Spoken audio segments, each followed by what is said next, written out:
Hello, and welcome to the Memory Arcade. I'm back with more Dread, because of course. Being hunted by the EMMI will continue until morale improves.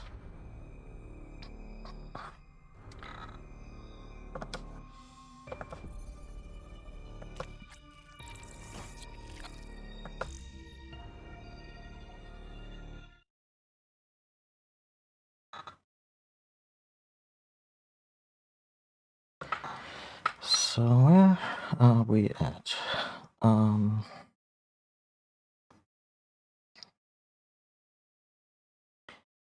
We beat Cried.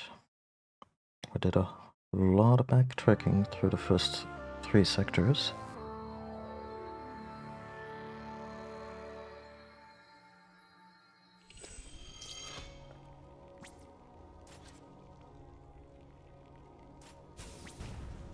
Audios and syncs, not the issue we had at the beginning of the first Dread stream.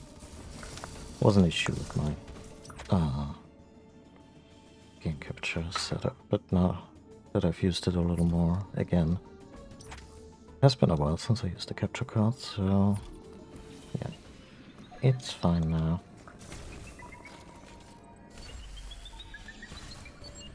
I also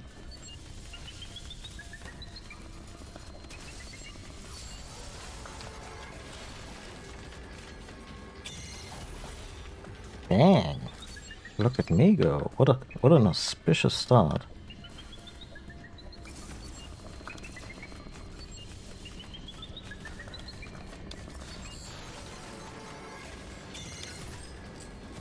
But it wouldn't last.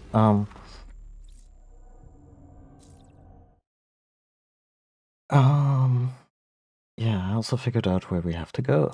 Like while I was testing the audio, like, at first there was an out-of-sync issue, then there was a clipping issue. I think both are resolved now. Like, the clipping apparently just seems to be something that the Elgato does at times. Oh, we're host. We're host. Or not. It's no you lose, robot.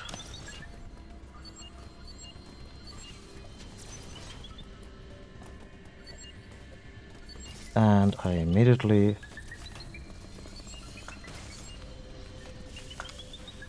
walked into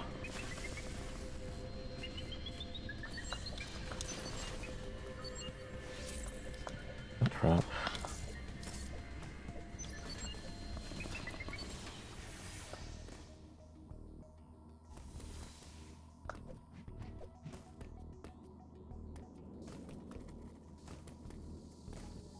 Right, this one was also a dead end. But there's a third exit. Is this one still Twitch? Yep. Sure enough.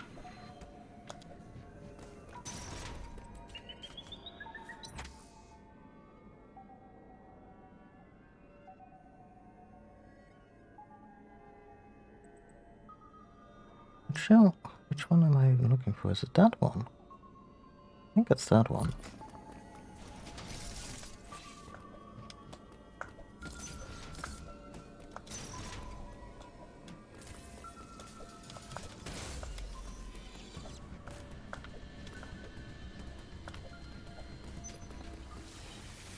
No, it's not.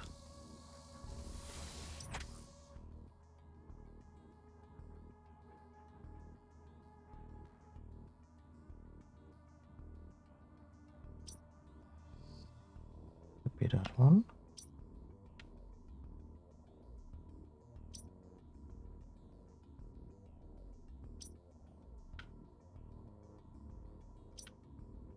It would be that one, right?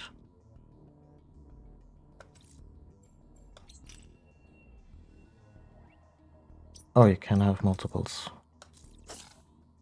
of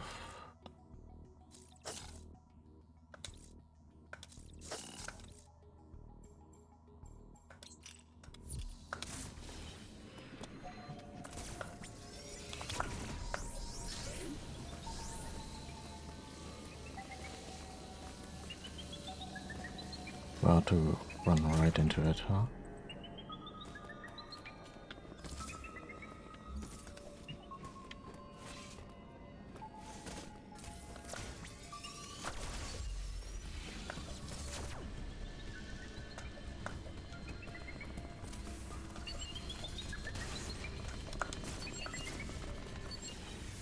Oh.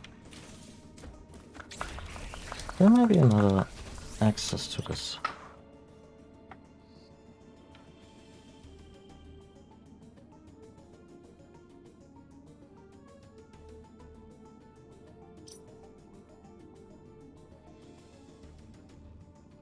Oh, it might be this one. Yeah, no, it is this one.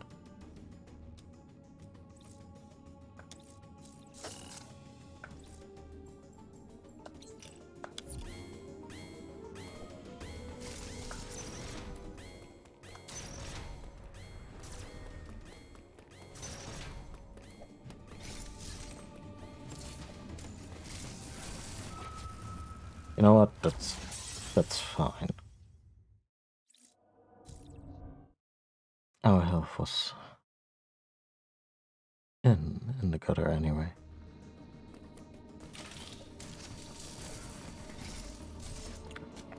And there's a refill station right here.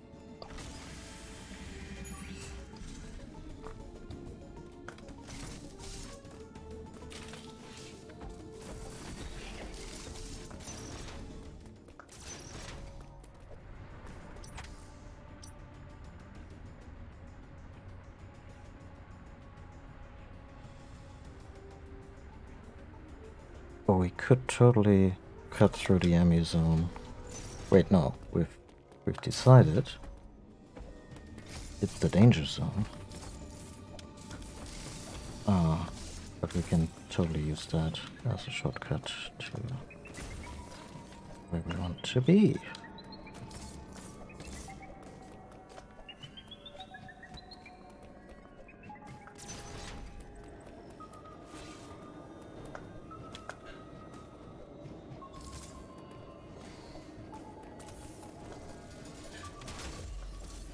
There we go.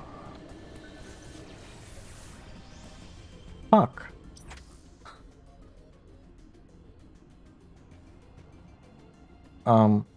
But incidentally, this is also exactly where we want to be. How am I so bad at this? Okay. Yeah, you can't call the EMMI here, little bro. So what I didn't find last session was this. I suppose it's simple enough.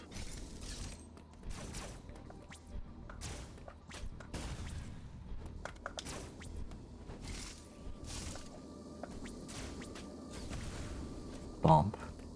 I think we're about to get the bomb. So we need to find another reactor.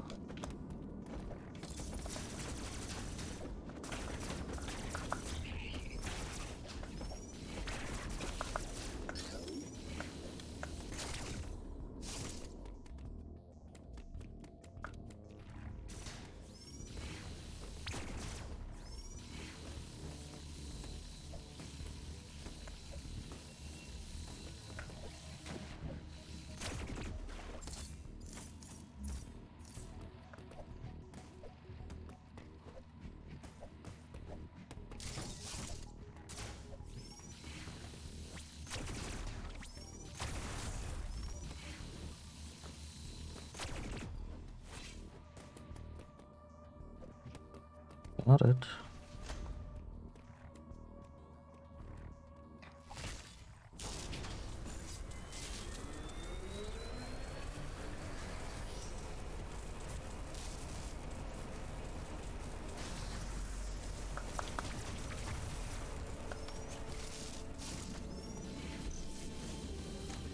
Oh, hi!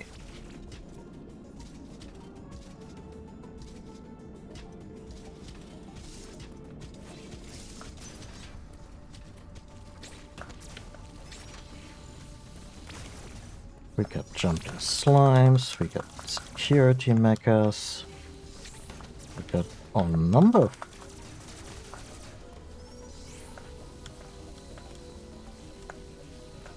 bloody favors up in here.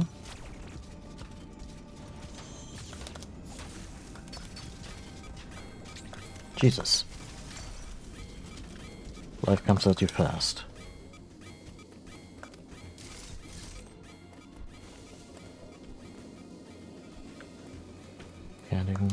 Can't even go there.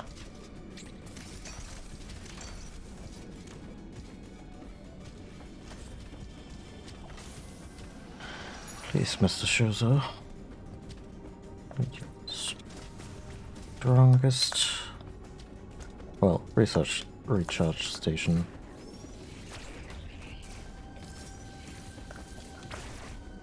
Ah, they shoot him first in darkness, so you think they're the crystal back ones, which you could kill a little faster. And please give me bombs. Bombs! Bombs!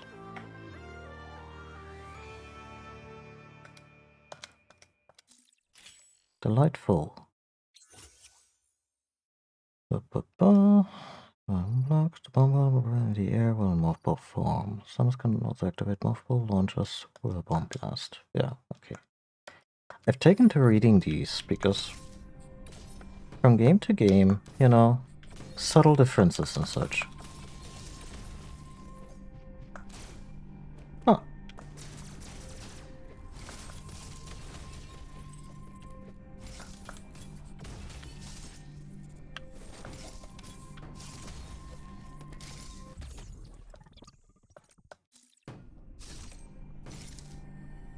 I'm not sure if the missile pickup sound, this little electronic scratching, if it annoys or intrigues me. I don't think it annoys me, it's not that strong enough, but, you know, it's kinda there in this weird space where maybe I'm not too eager to hear it again when I'm done with the game, or I might make it my signal tone, like my notification sound on my phone.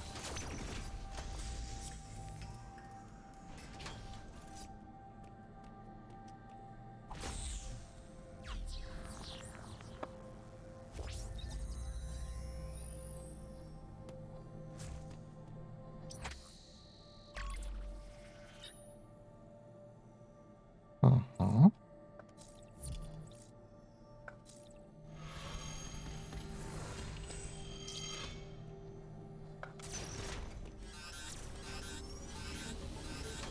Oh, code.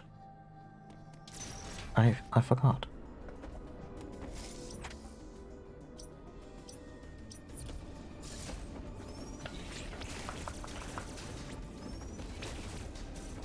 How do I counter you? Like this. Okay.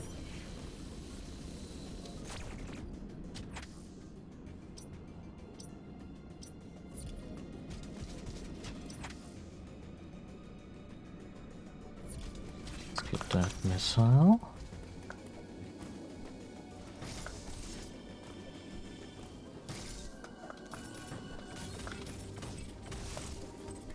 All too easy. Oh, fuck off. I can just hear the devs cackling at my...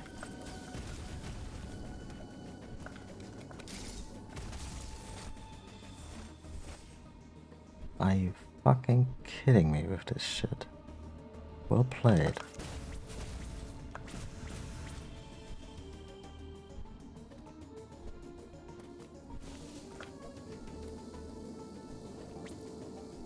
Huh.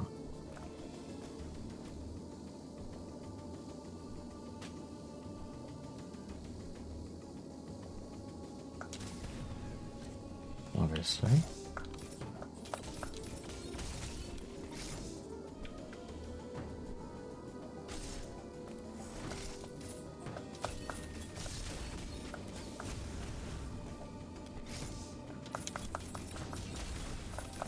Oh, I need... I'd actually just have to approach this one from... Ooh. From an entirely different angle.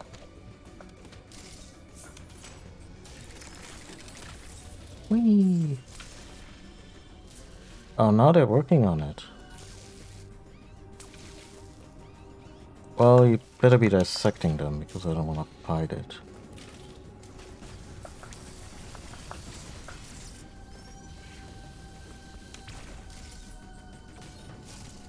Oh. Like, this is not bomb related. I think that's the grapple beam as reimagined in Samus Returns.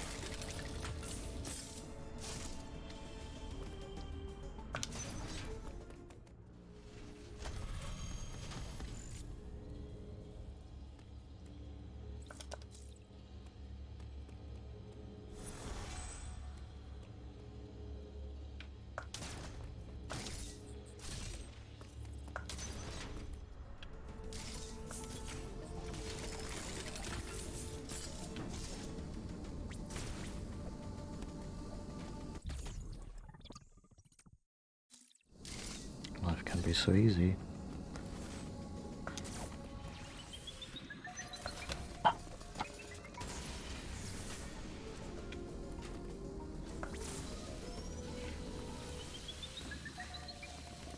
Oh, they're randomly placed too. Very good.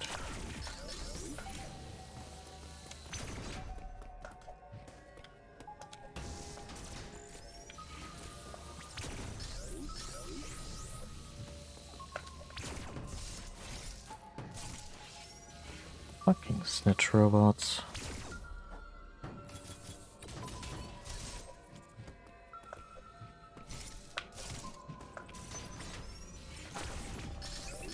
Hi! I think this is from whence I came. No? Is this completely... How did I get in here?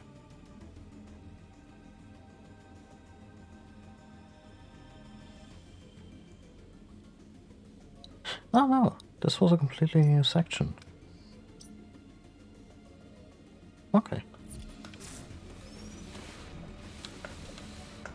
Also, my god, this looks really good.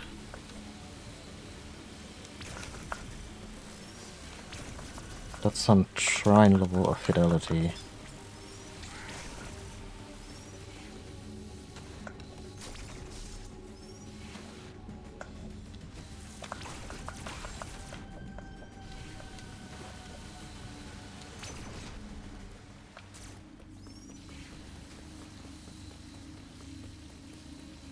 Yeah, let's move on to, I guess, the water sector? Yeah, this is gonna be the water sector. Also looks vertical as fuck.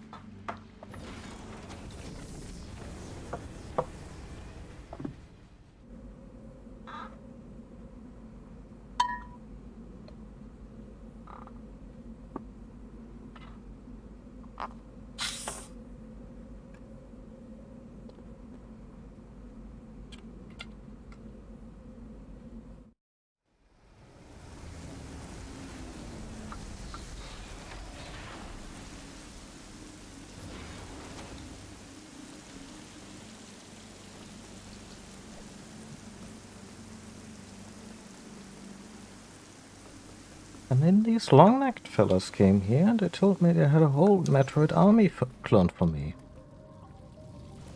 Just sign here.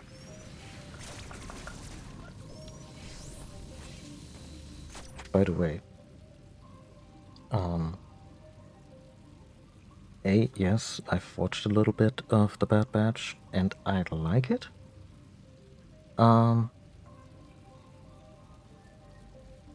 But like it hasn't completely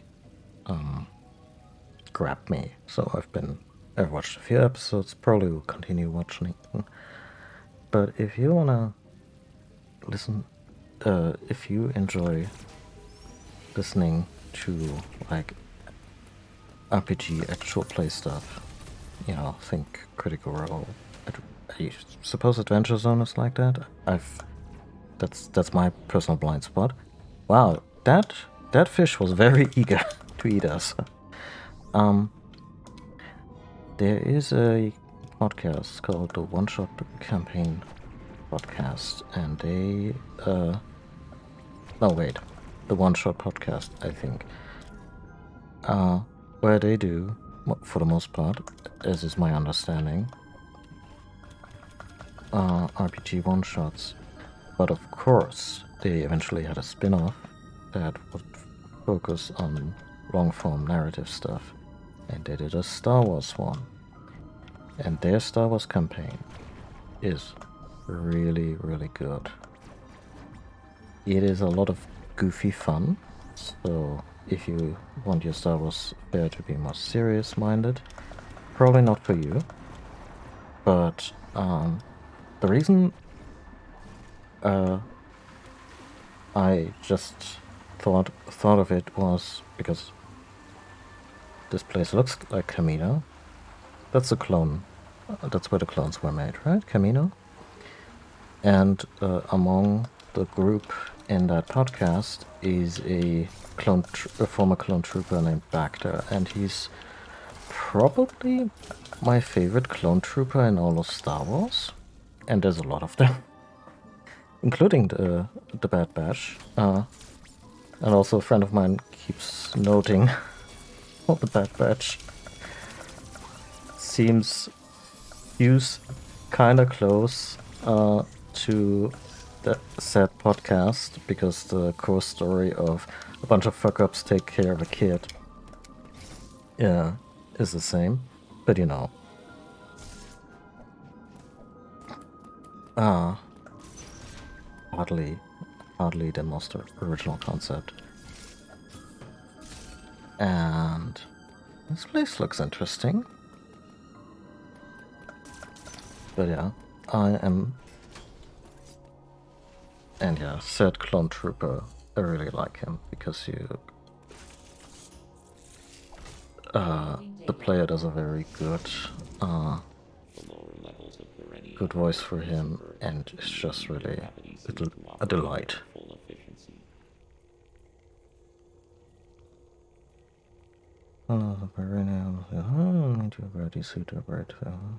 Yeah. To finish my thought on that podcast, I really like that clone trooper back there, because he really manages the fact that they're all kind of man-children because of the accelerated growth. Like, he's maybe like 17. But also this ennui of, yeah, well, they also don't live that long, so they kind of have to count what they have. So there's a bit of a melancholy to him, but also a lot of potential for humor. Like, he's kind of the serious one, but also not really. And yeah, he used to be a medic. That's why his name is Bacta. Because of the Bacta solution that you drop a Luke Skywalker in to cure his frostbite. Abilities such as the grapple beam or space jump will help you maneuver underwater to an extent. Find them as soon as possible. I mean, yeah.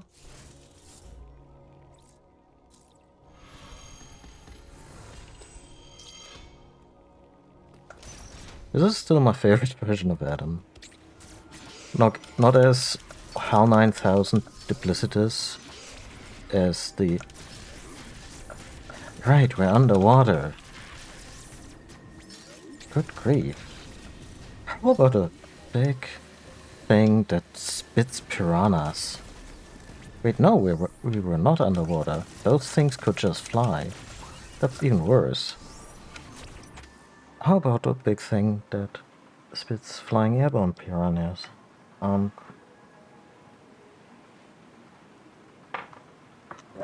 Like, he's not quite the HAL 9000 Adam from Fusion, and he's not the narcissistic abusive asshole from what I am, obviously. Like, I think I've described him to a friend as a bit of a nag, but also kind of the... Did you pack fresh underwear? Like, what immediately endeared this version to me was, oh, do we need the plasma spacer or something?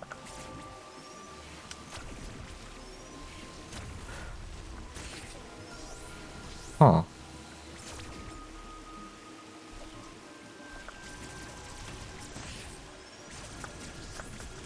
maybe the Seeker missiles. What immediately endeared this Adam to me was when he was like doing the intro. The risk of this job is not justified by the bounty or something. As in, this seems really dangerous, and you seem really intent on doing this. I don't quite see the logic, and you're not quite sure if this, because it's not really Adam. It's like this facsimile AI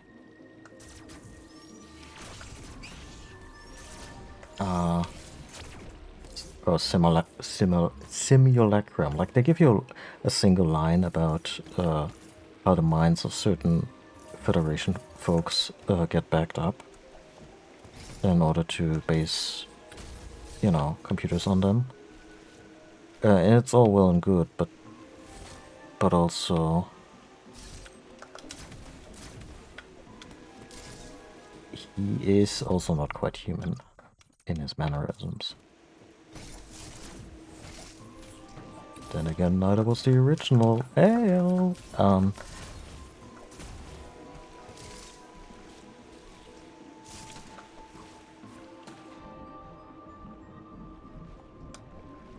And I do wonder if his quip at the beginning was him not seeing the significance of an ex-parasite showing up again, or maybe even wanting to keep Samus out of harm's way, as in, this could end badly. Like this... Because I imagine between games, she deals with all kinds of stuff that is kinda, you know, not worth... Dang. Not worth telling us about as players, because it's not one of her big adventures.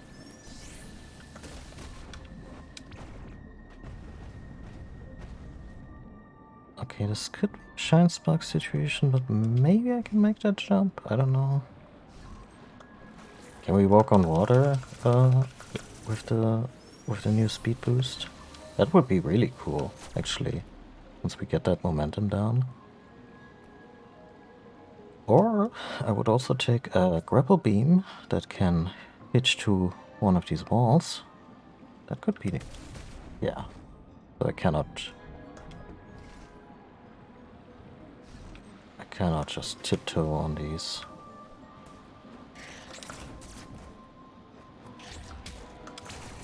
Yeah.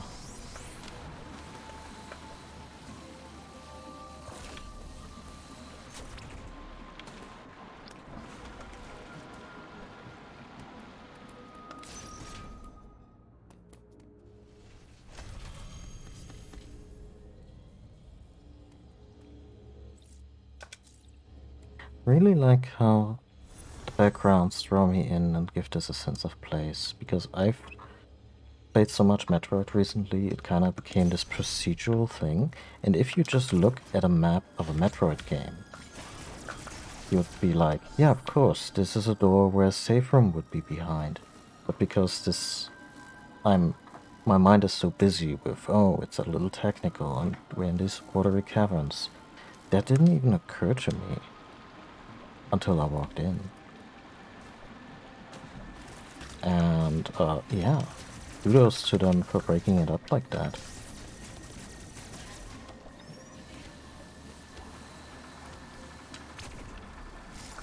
There's also a game that I'm likely gonna 100% on this very save.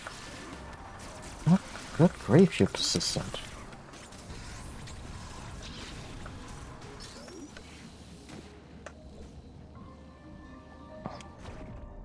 I'm not sure if that's gonna be all on stream.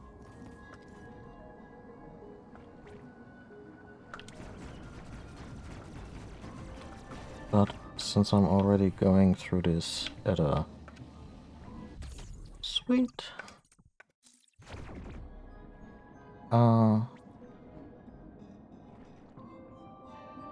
Those are in the background, right? Good. This one's not.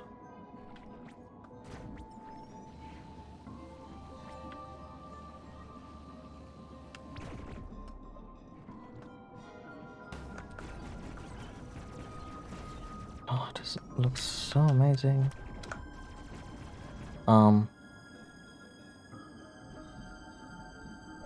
Yeah, I'm already bumbling through this game at like 1 or 2 streams a day, so why not? Why not enjoy it for a little while longer before we fight whatever the big final boss is? Although, you know, it's always possible curiosity will just get the best of me.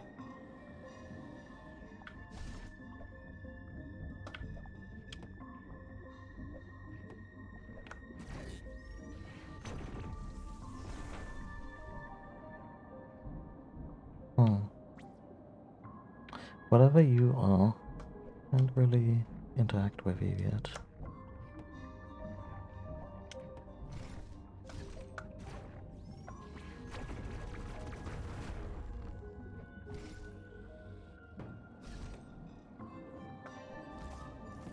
These wall growths are ingenious, because we only just, in this third session, found the bombs, but they kinda provided a stopgap for that. What good design. What a good way to rethink all this stuff.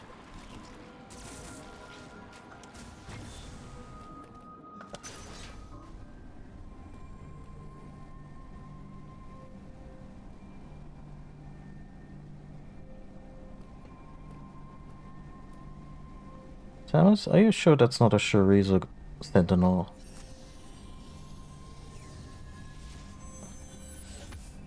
Grapple beam? Blast shift. Tell me more.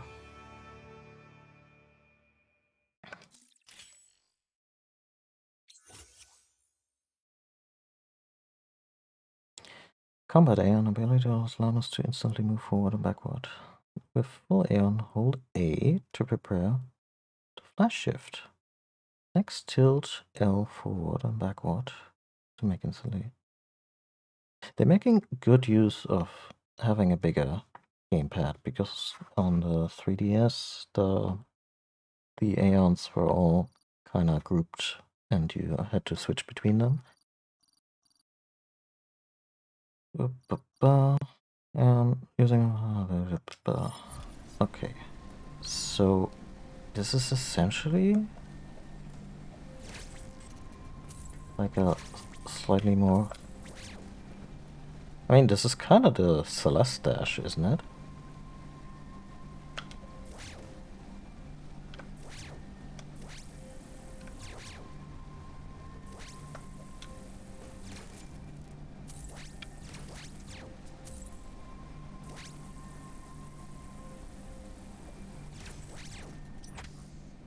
Give me that tutorial again.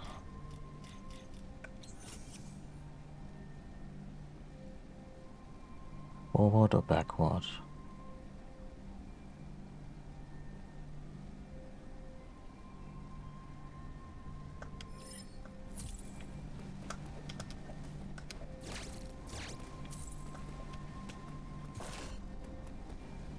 Uh-huh.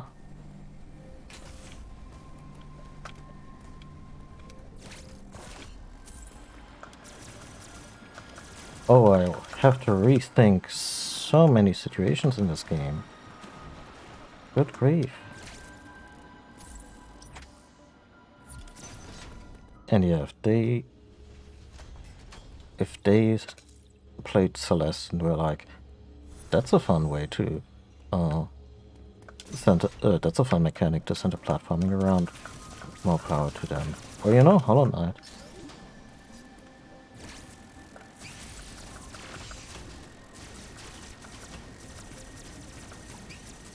I'm glad I didn't change the controls. I would have been slightly upset. Also, oh,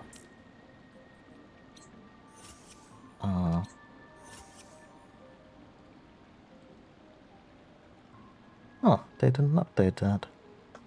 Here is.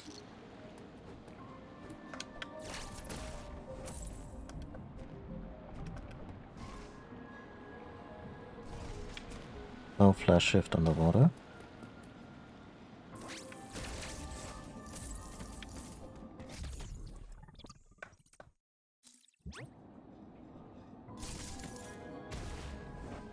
Yeah, could have probably done one from the wall. They'll probably put me to task there.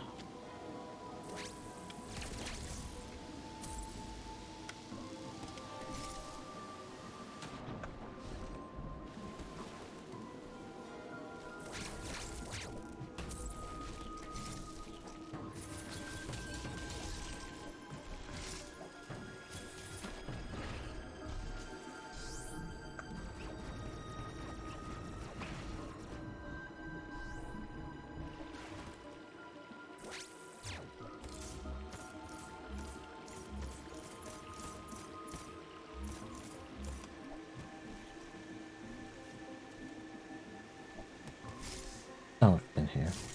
That, yeah, that.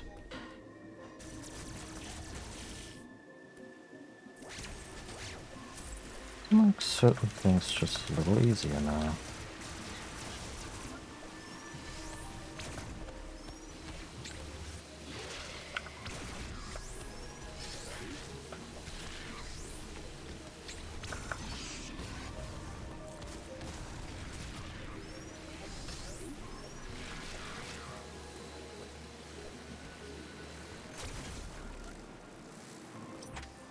Save? Oh, of course I save.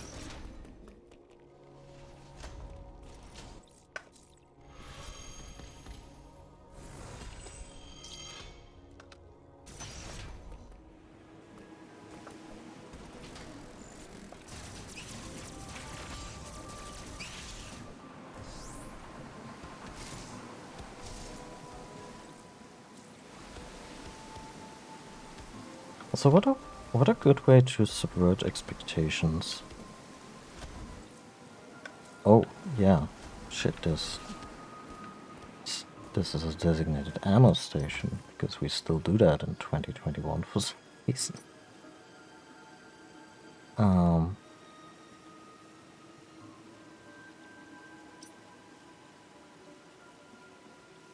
Did I go here?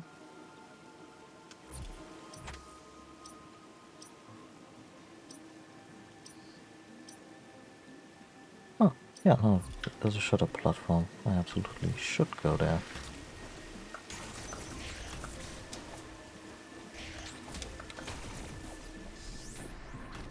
Kudos to these enemies who can apparently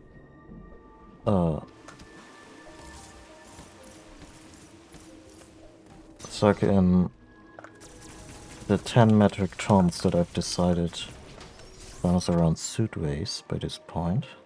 Or maybe not this version.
Oh. Shit. I guess if I had been really fast, I could have gotten this one early.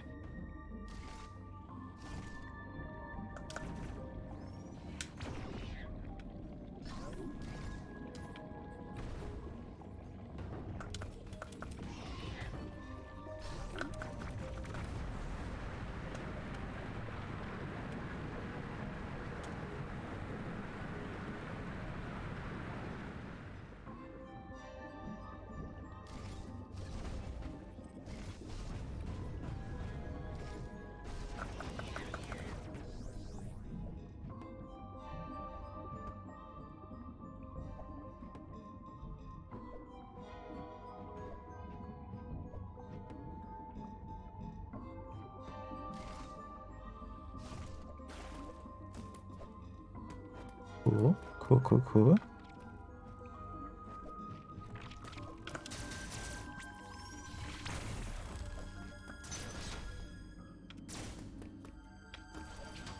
That looks very scary. Actually, no, it was a tram station, but...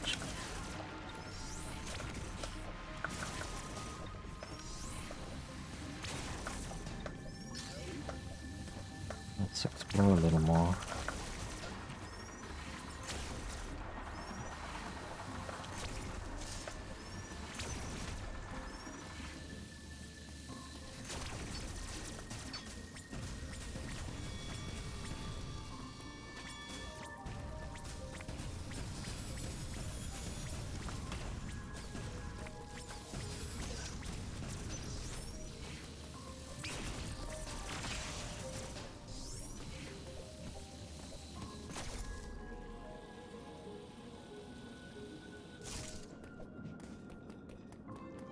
I've totally been here before.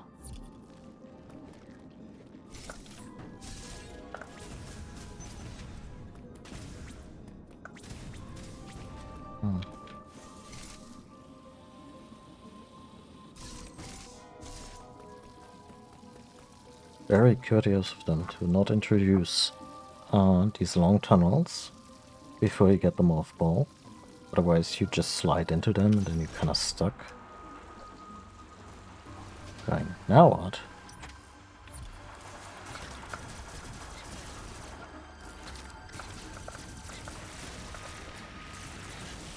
Also good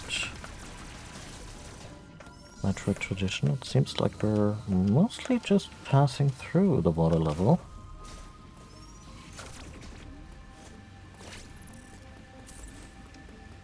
Yeah.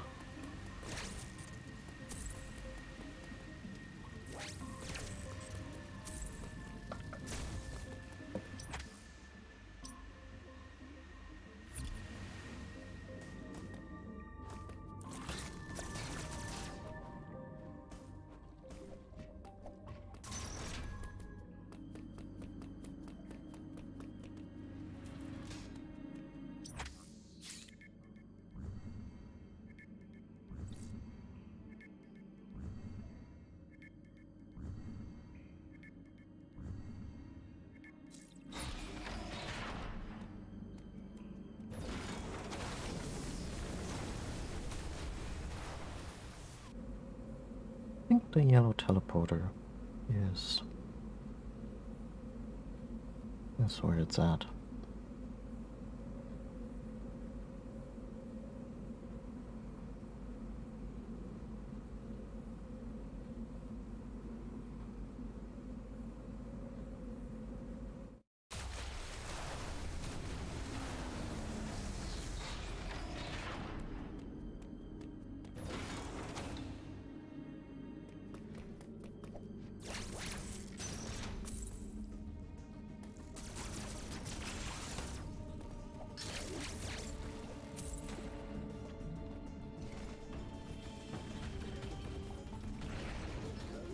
Hmm.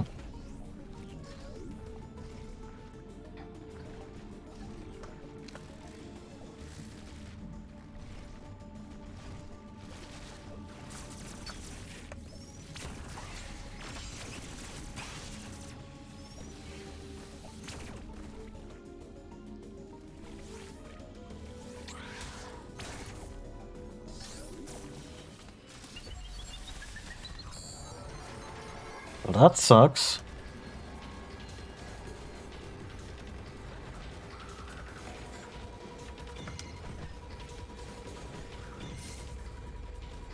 Don't like that. Don't like being in the water with this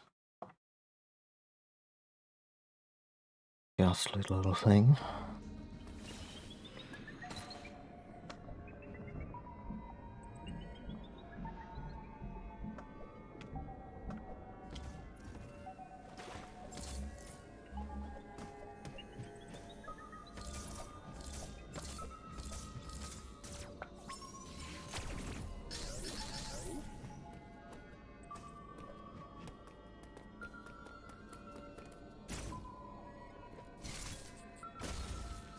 Oop.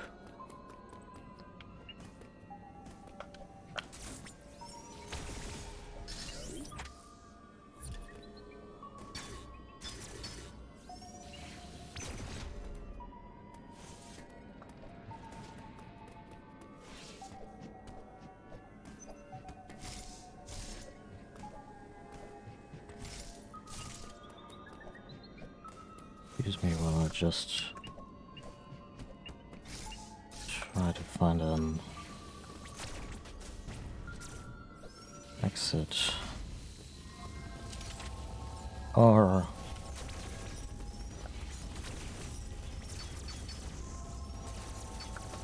a mother brain powered death laser that will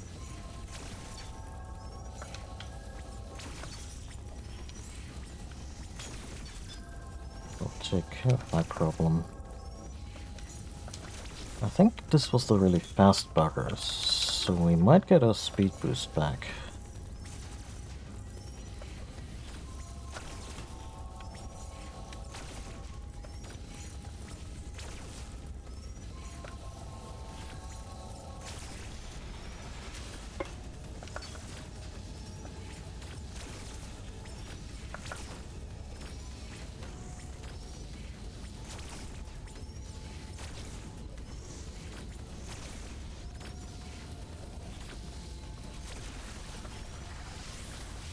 And it shows over like, thanks for wrecking all our shit again, Samus.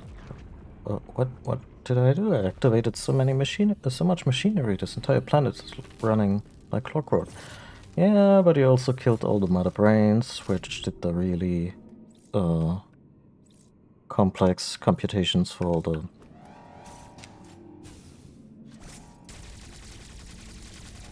terraforming, and the planet's atmosphere is gonna collapse in approximately 2 years.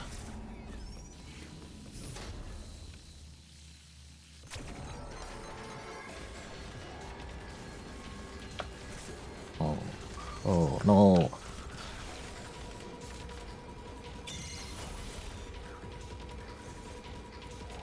Come on.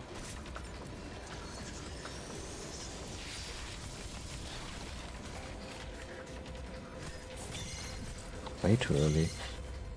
Also, yeah, I got confused what the buttons are. I went for the charge, even though I mean, I suppose overtime blast with the charge did it again. Good grief.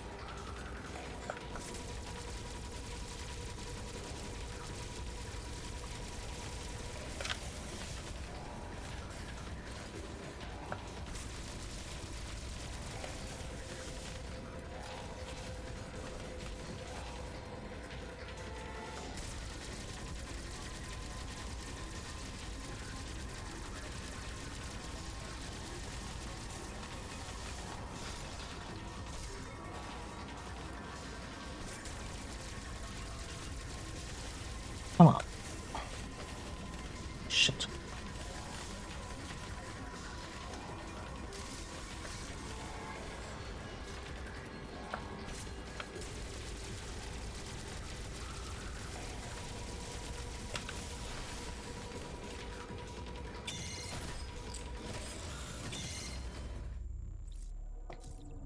Really more of an anticipation thing.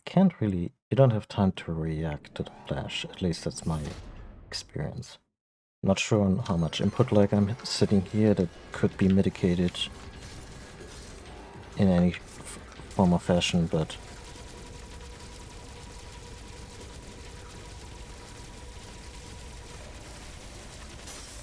that's good. I just really need to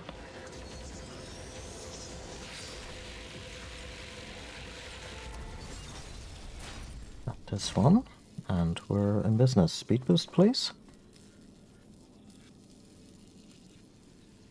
Oh, the shine spark in combination with the flash shift.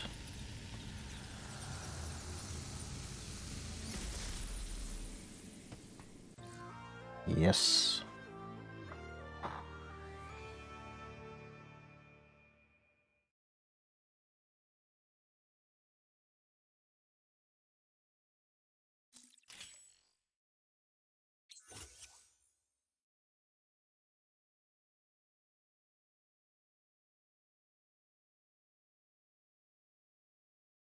Yeah, I would have been super upset if I had changed the controls the way I considered, because that involved all the buttons that are now being used by new abilities. Okay, now we can, for once, we can use a stick click to... this is why there's also no D-pad movement, huh? Aside from the, fine aiming thing.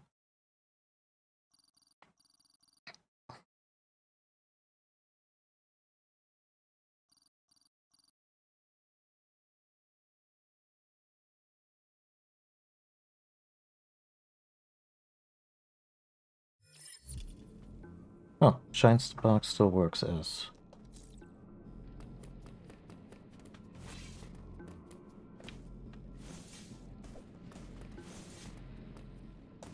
Oh, I have to hold down?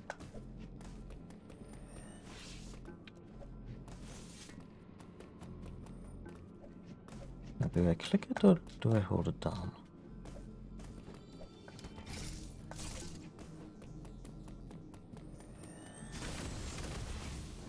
Okay.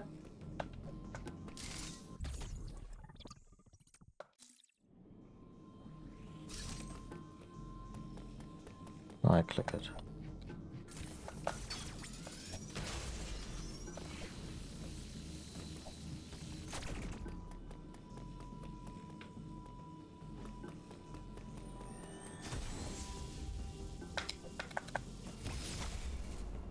Hmm.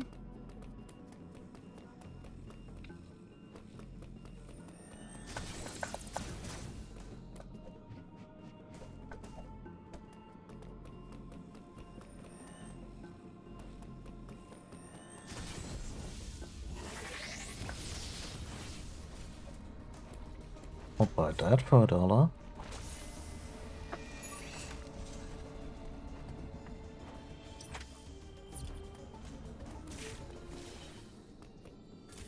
It's nice that the barrier went away.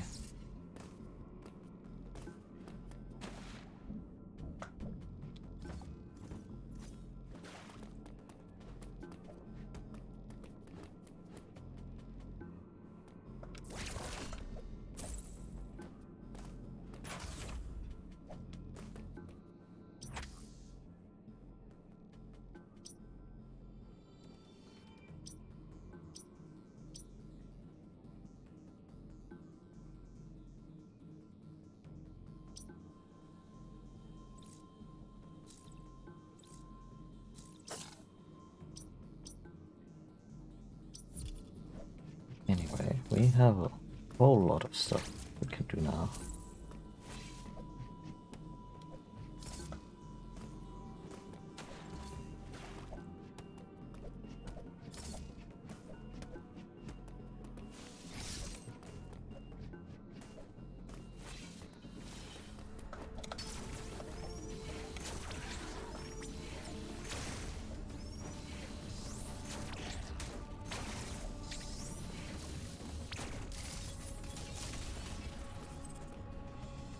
Oh.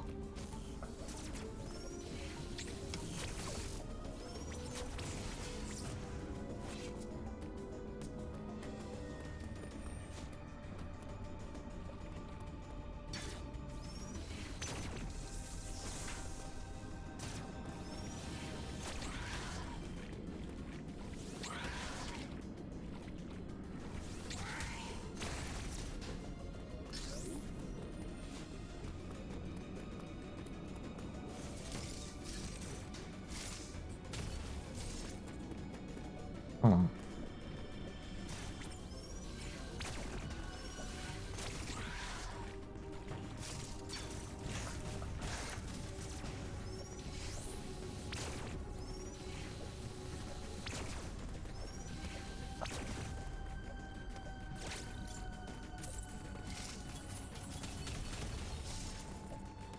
Okay.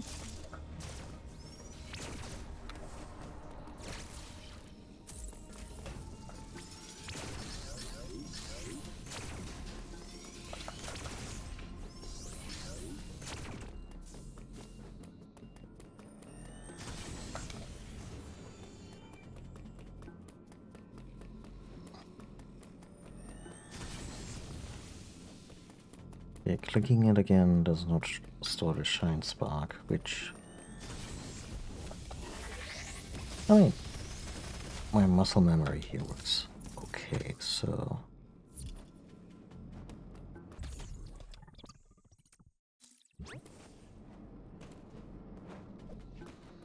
No harm, no foul.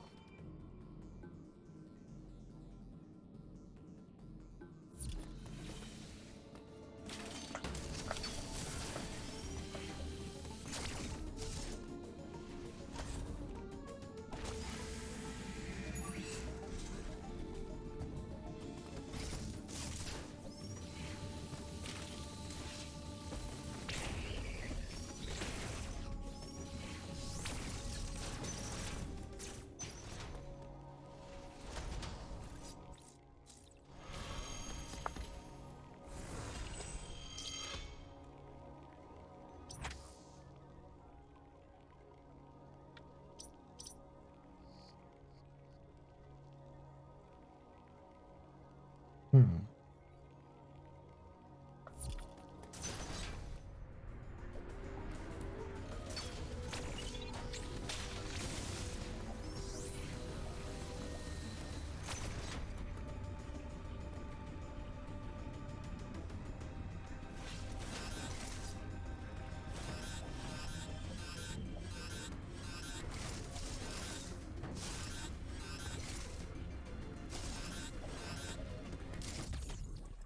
Finicky, but totally doable.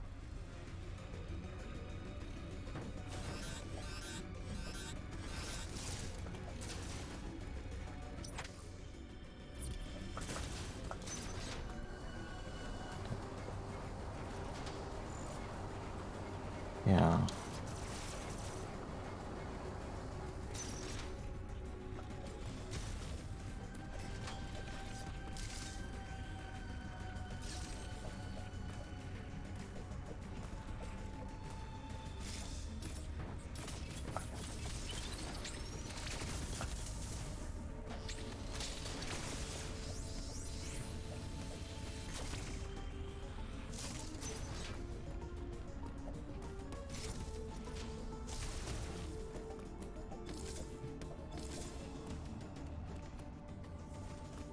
Powder?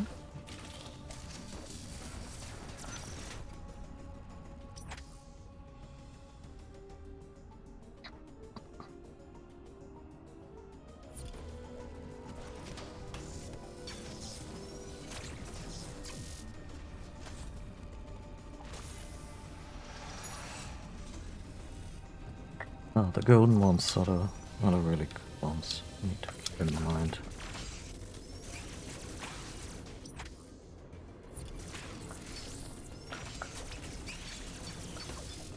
Interesting that in this game they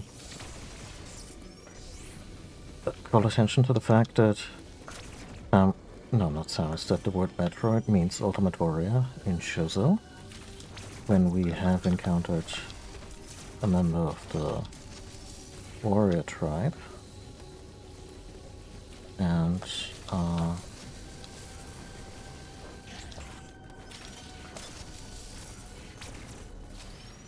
yeah, I'd be curious to see if they have any particular opinions on the matter.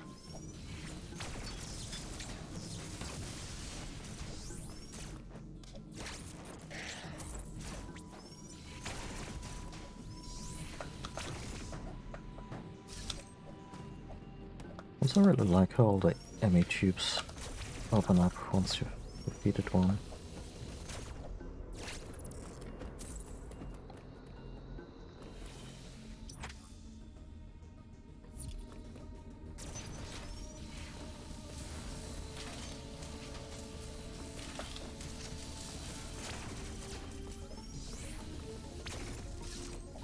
No, wait a minute.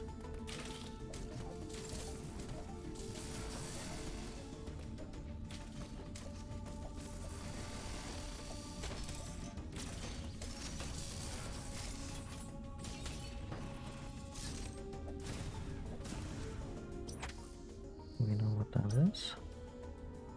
Off-ball launcher exit. Okay. Ah, there's some kind of transportation thing, so this is just the way back. Well, there's an uncollected missile tank over here, so... Don't mind if I do.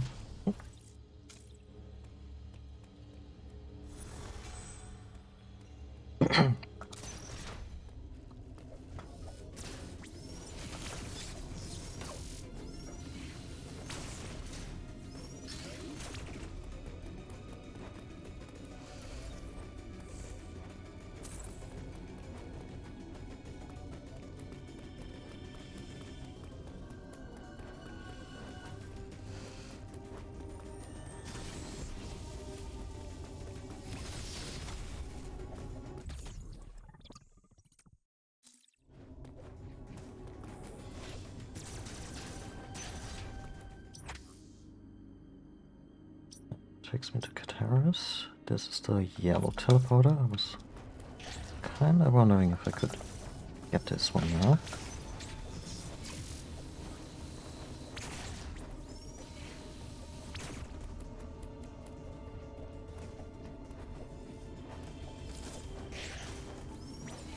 Looks like it. Yeah. Let's shine spark first.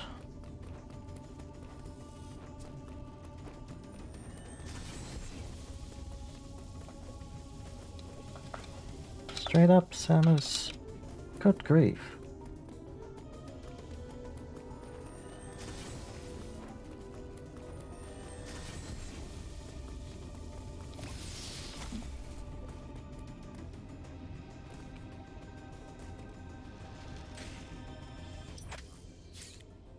Got it, finally.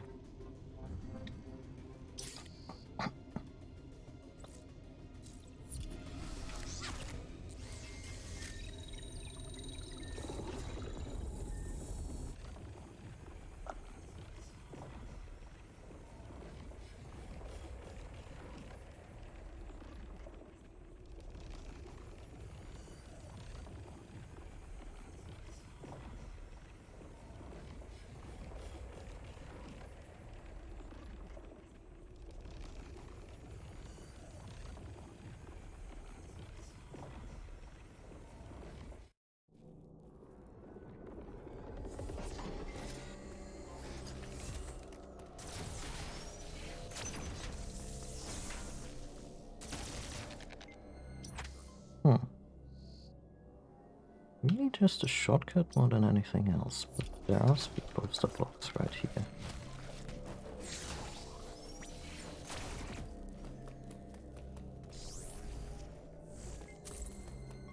Wrong lava cronk.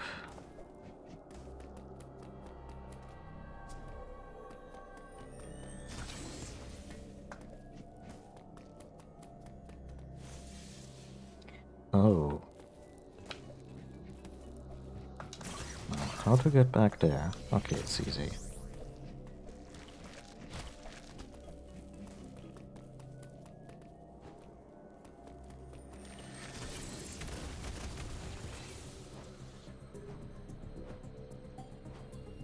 Okay. For a second I was like, is this still active? But there's regular enemies here and...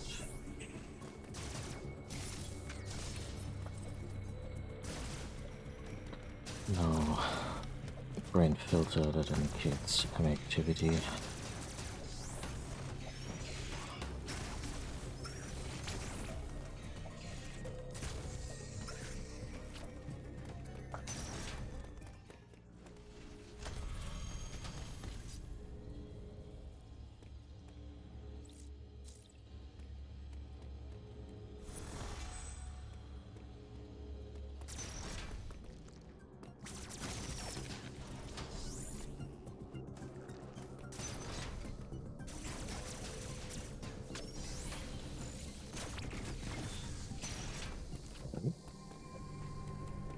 Grapple beam?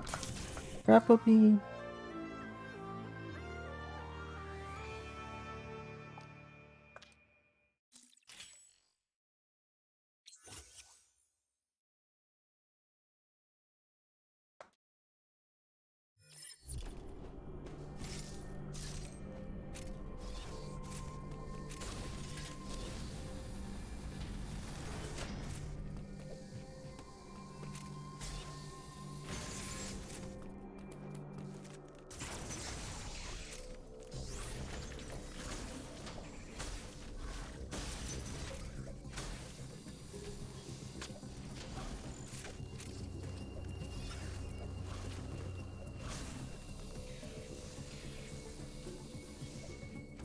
That feels really good.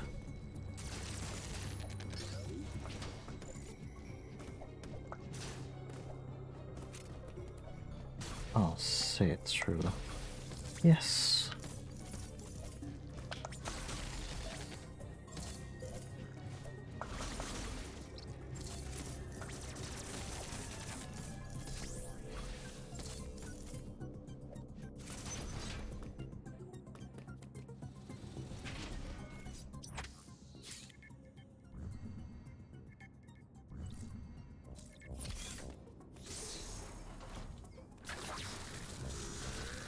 Be precisely the area I was just eyeballing on the map.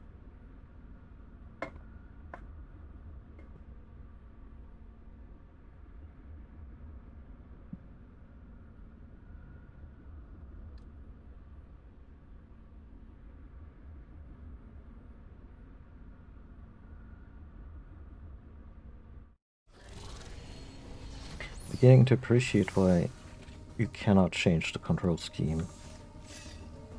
Because there's a lot here.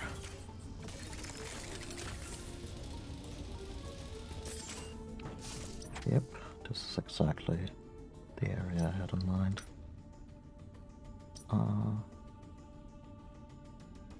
Let's see if we can open this up.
Focus.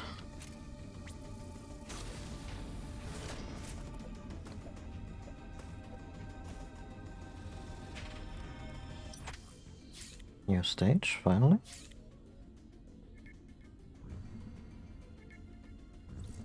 Verenia.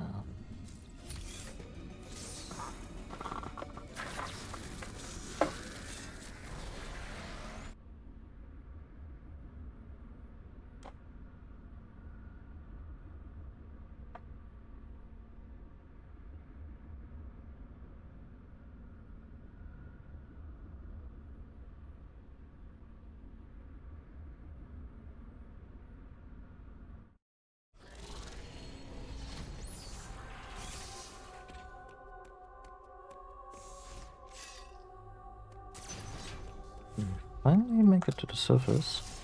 Oh, this place is very posh.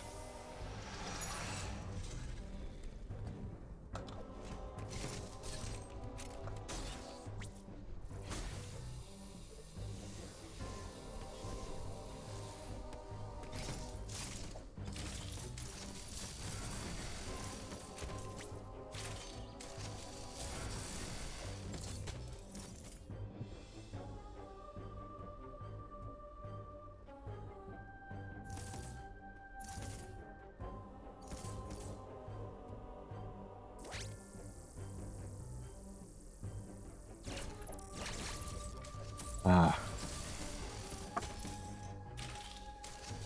So posh, I bet they pronounce airplane as aeroplane. Yeah, and they never say gas. It's always gasoline. Not that they get it themselves, they have people for that. So, can I do a wall jump? Full Yeah, I guess, maybe.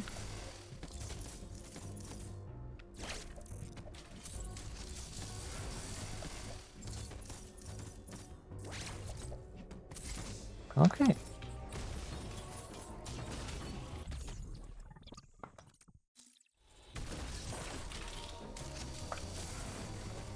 Rude. Really rude.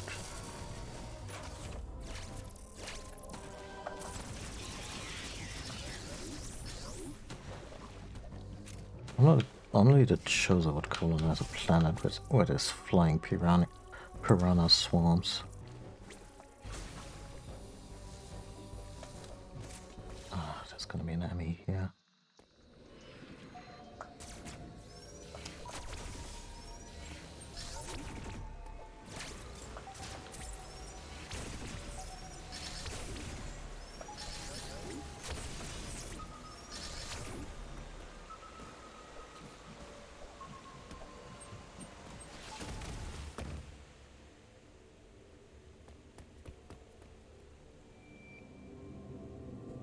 Well, I hope you have fun with it, and, well, plot.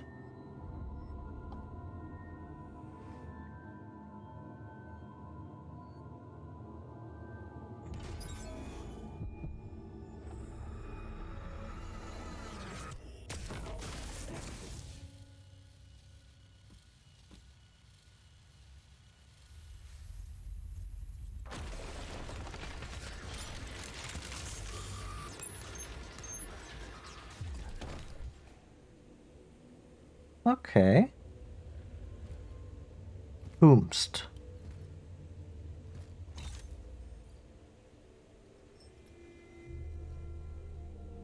Oh, is it him? Please let it be him.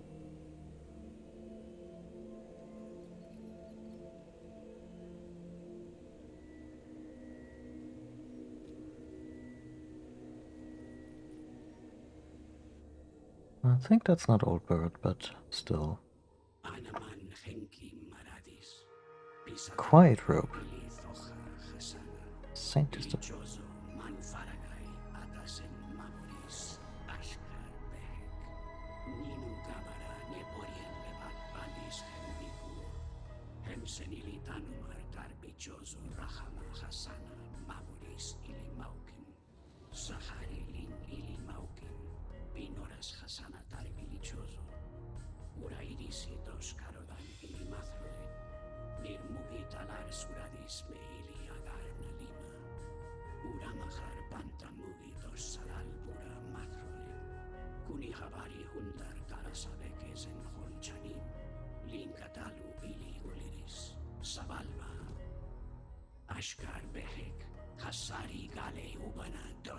Hmm?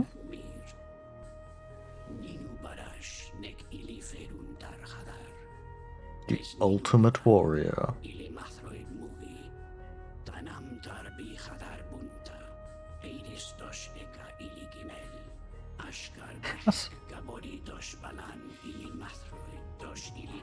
Okay, this explains so much.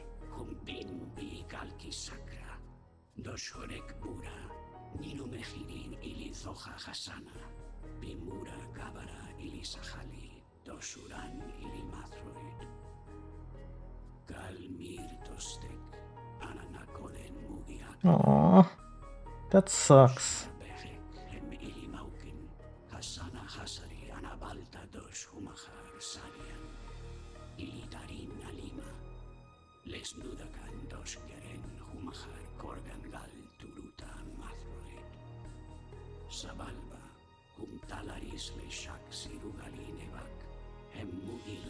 They say a lot. They use a lot of words to say relatively little. Oh shit, yeah, no, you're host.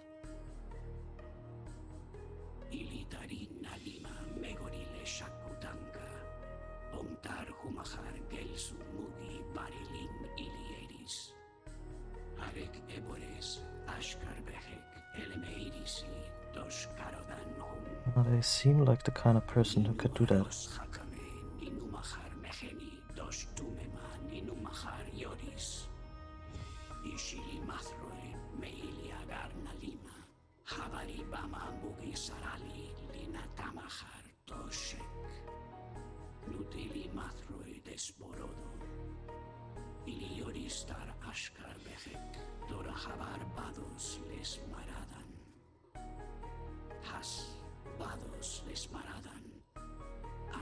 Oh, this is personal. EMMI marhuma satariling ashkar behek. Tamus arlan, feje hadoran. Minu habar kumani hundos, devolen ilimathroid. Ah, yeah. That makes a ton of sense.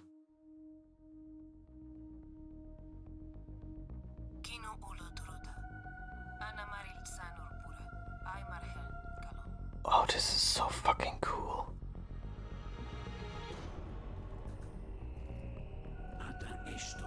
Our girl.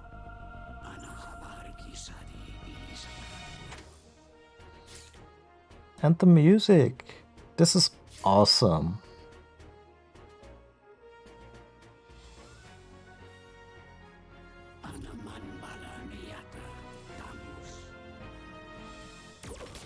No.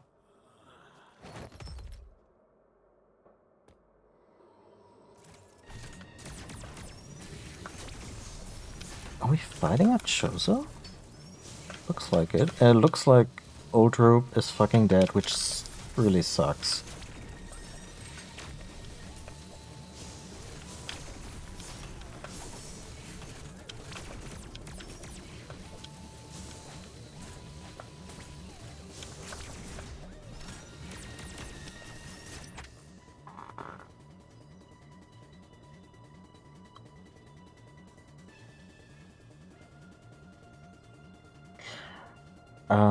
The Federation no longer having Metroid DNA. Maybe Samus, like I'm just speculating here, but maybe Samus, Anthony, and Madeline Bergman, the survivors of the other M incident. Oh wait, no, but then fusion still happened. I was about to say they raised enough of a stink in order for there to be an investigation and all that. Oh, God.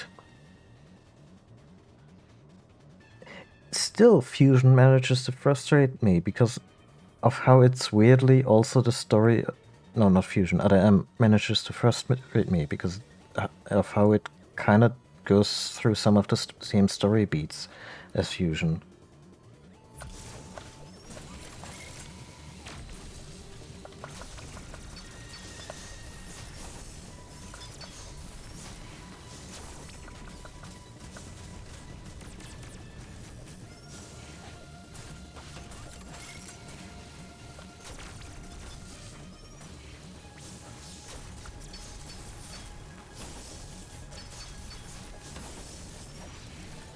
We're kind of teetering on the brink here.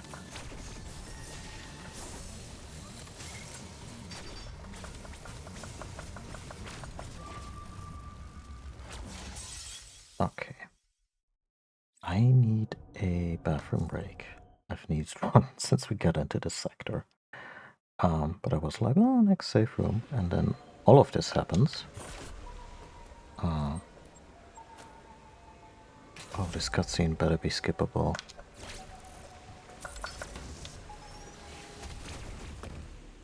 Yeah. Okay. I'll be back in a few.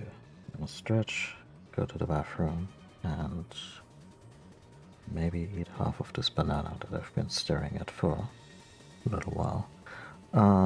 Yeah. See you in a few.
Okay, we're back. So a couple of things on the stuff that was just revealed to us. And am I thankful they didn't call it Metroid Revelations?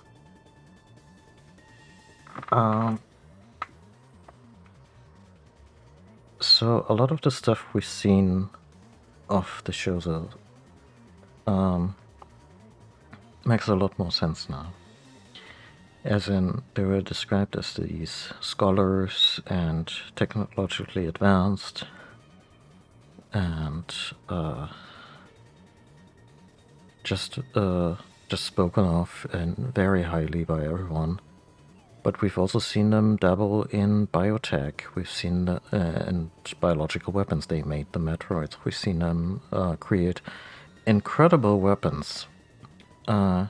It all didn't quite add up.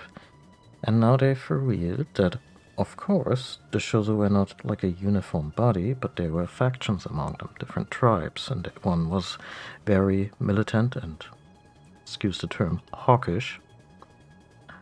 And I imagine a lot of that stuff can be traced back to them. And also explains why there's not a whole lot of them left, because there was tremendous infighting among them, to the point of apparent genocide. And the other thing is that this has been touted as the quote-unquote last Metroid, or the one that that ends the current storyline. And of course, what I'm dreading is the notion that Samus in the end has to die in order for there to be no more Metroid DNA. I hope they will find a way to, I don't know, maybe purify her DNA. Maybe it comes at the cost of her becoming fully human, so she can no longer use Chosotech. That would be, I guess, a way for her to retire. Or having to retire, really. But, yeah. This is really cool. Still, they straight up fridged Old Rope there, and yeah, that's sad. I was really hoping we would meet more of the, scholarly chosen types, maybe even the ones that raised Samus.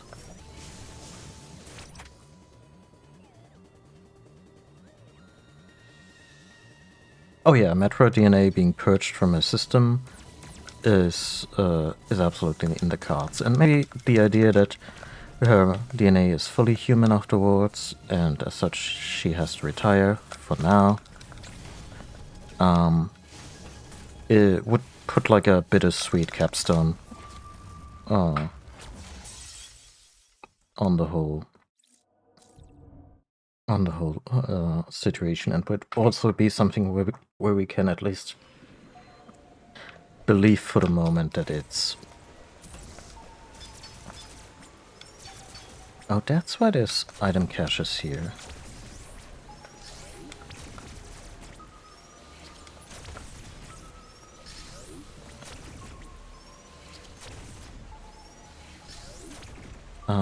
Like, this would be an ending where it's at least somewhat plausible that afterwards no more Metroid. Like, they're gonna make more, sure, especially since this game... I hope it does well commercially, but it already did well critically.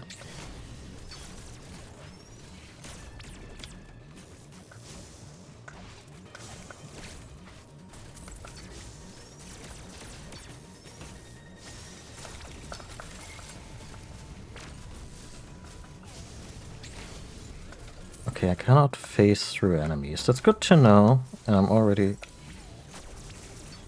Yeah, but the Prime series is, like, was always set before Fusion. So, sure, Prime could still come around and just be set after Dread, but I'm kind of expecting it's gonna be set in the sort of nebulous post-Super Metroid era.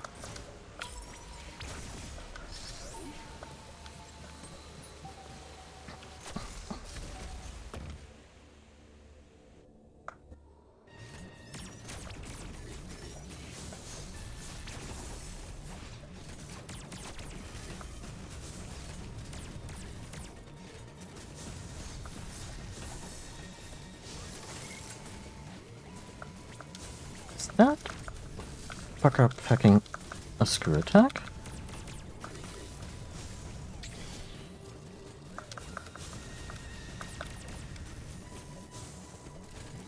Wouldn't mind that blade.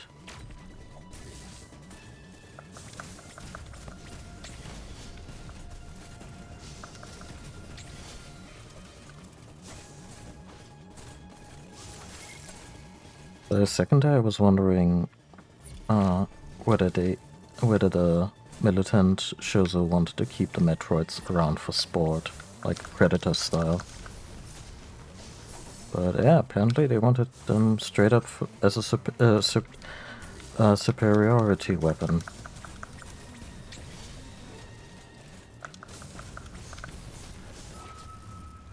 I need to land a couple of counters on the yellow flushing attacks.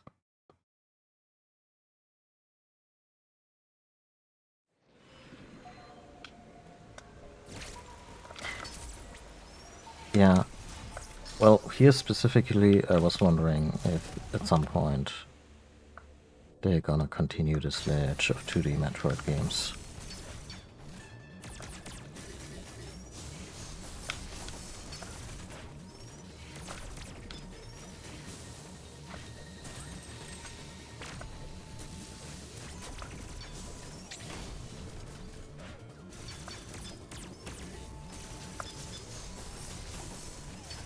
Red attack is not counterable, I think.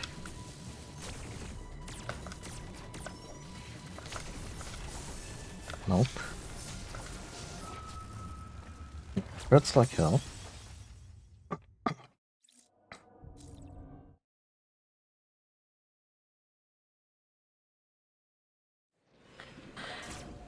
Maybe they just want them to control the technology. So other M flat out states that Metroids are can be controlled by powerful telepaths, and other, not NM, Mother Brain was that for the Space Pirates. And throughout this game, we have encountered Mother Brain-like control units, which, you know, just straight up big old brain with one eye, guarded by Rinka drones or shots or whatever, and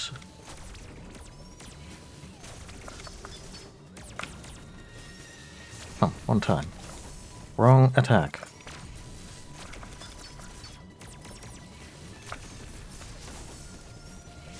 Fuck.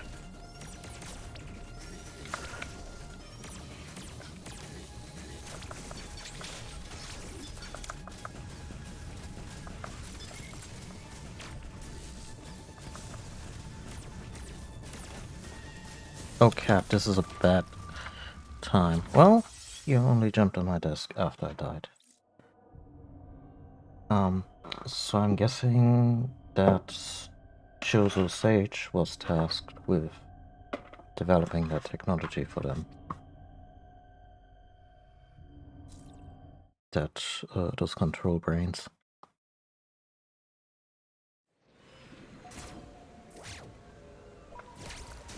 And at least they're thinking about backups, like making more than one, because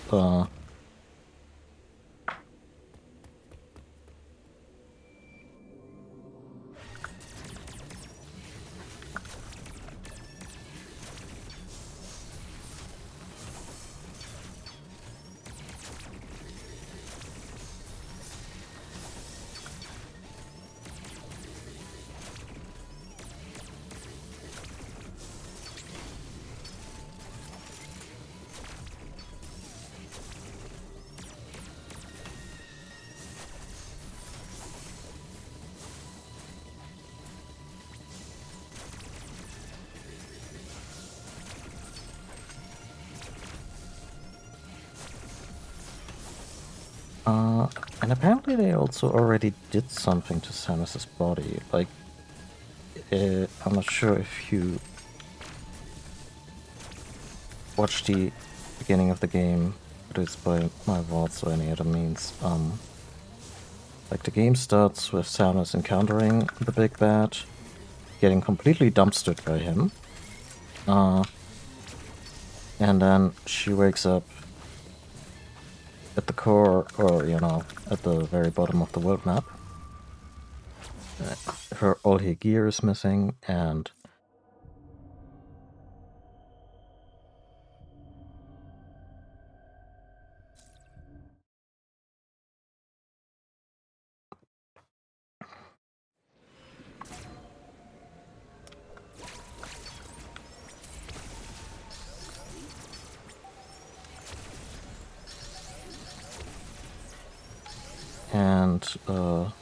Adam, computer version Adam, very fairly tolerable Adam, mentioned that they did something to Samus's body that he cannot yet quantify. So there's that. Meaning some of that DNA extraction may have already happened.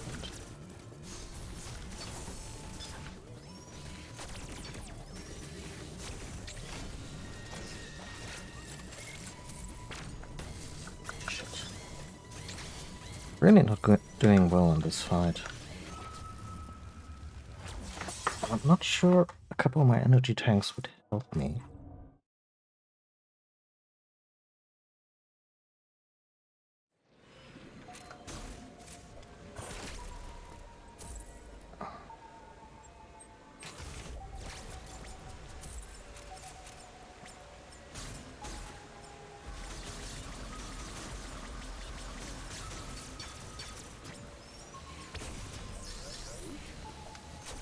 But I think they pretty much tell me that missiles are a good idea. Relatively, in the sense that they were busy with that, while Samus was busy with the Space Pirates and SR-388.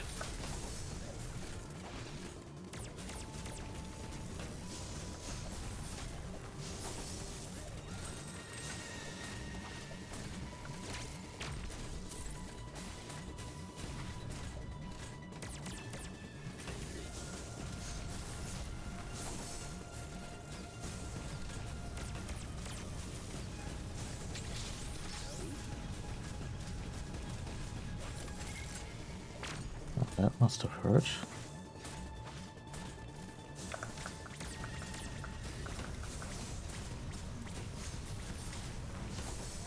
Cat, please. She's doing the thing where she wants attention and is being extra obnoxious.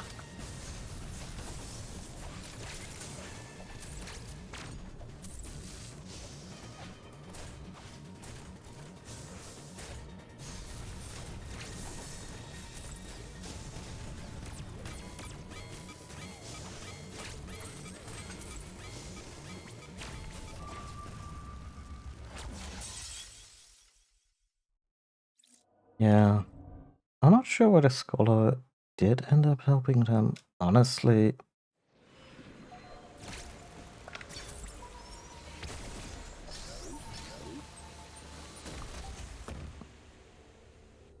it's not the greatest motivation, or at least, or you know,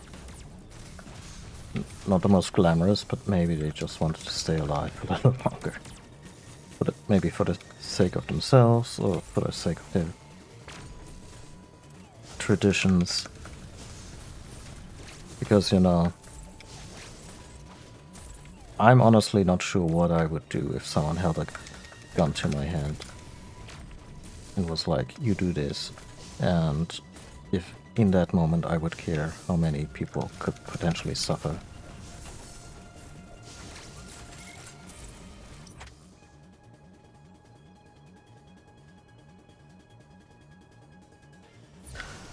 No, I mean, that's the thing. The Samus was raised by Chozo, so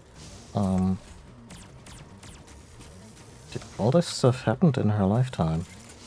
Like they are apparently rare, and now we know why they might be particularly rare.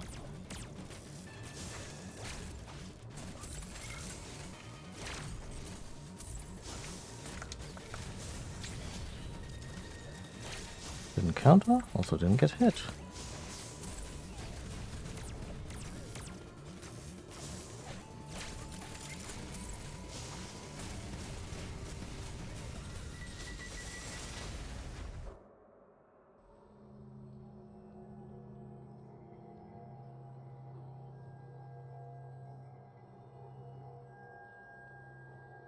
Yeah, no, it wasn't the Dark Elves from the MCU.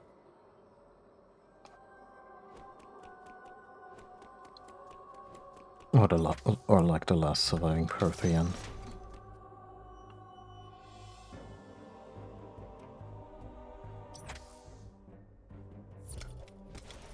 Yeah. Also, these little lines of dialogue that Samus delivered in Shozo. That's the only time she's spoken so far. And I love that they didn't decide to make her completely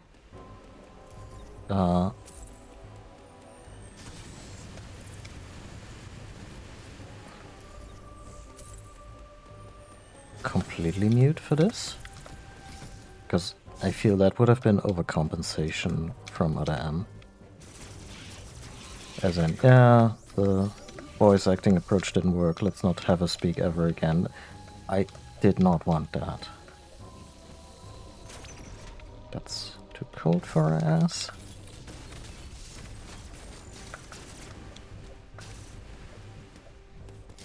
How do I open you? Be a treat.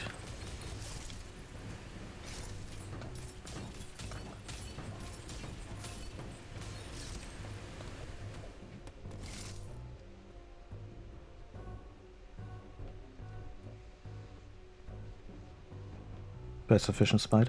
Yeah, that honestly might also be how, say, my life might end in a terrorist situation.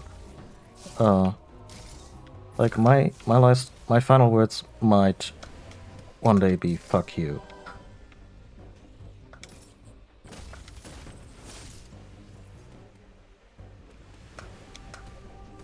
Oh wow. Okay, so.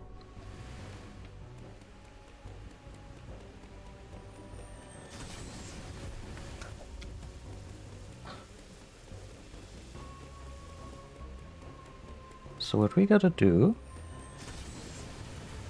is bank a Shine Spark, get her ass up there.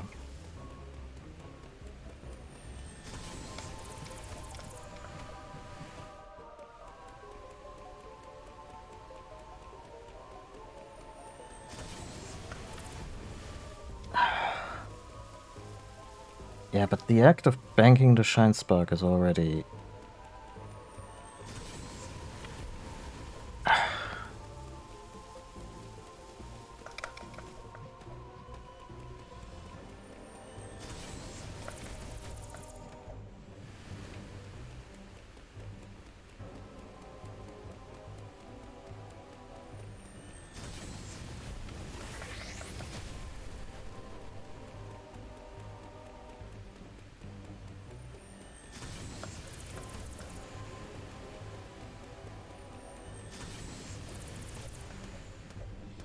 First I applauded them for making the speed boost something deliberate, but now it honestly kind of feels like an extra step.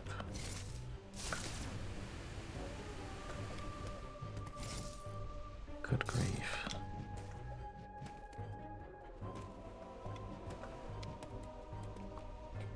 Maybe we can get through this door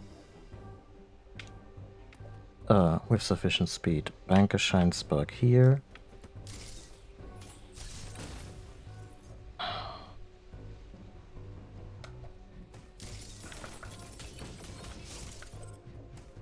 Yeah. Oh, come on.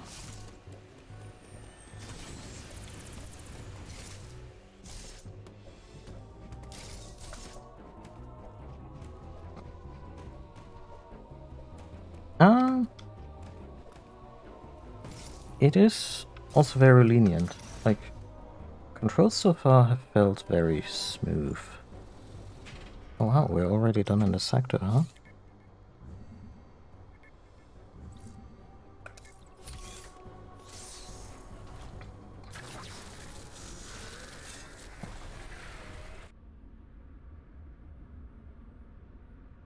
There is a bit of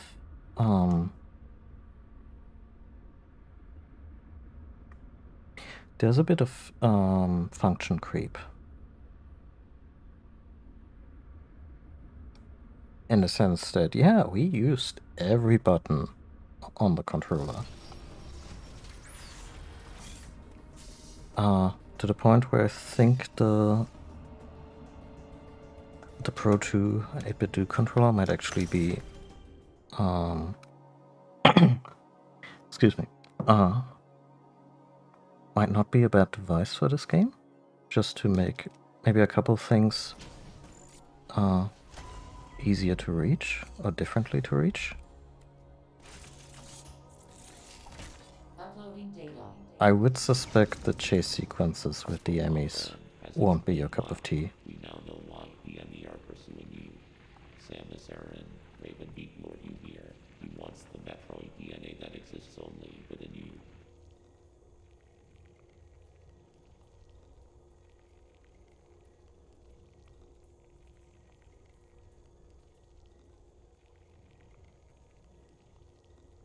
Yeah, I mean, that flash step thingy that we got is basically the double air dash from Celeste, and it feels pretty good to use. I have confirmed that Quiet Road has deactivated all remaining EMMI. You should now be able to reach the surface unthreatened. Oh, they'll come back. They're not gonna dump the EMMI just quite yet. Return there immediately.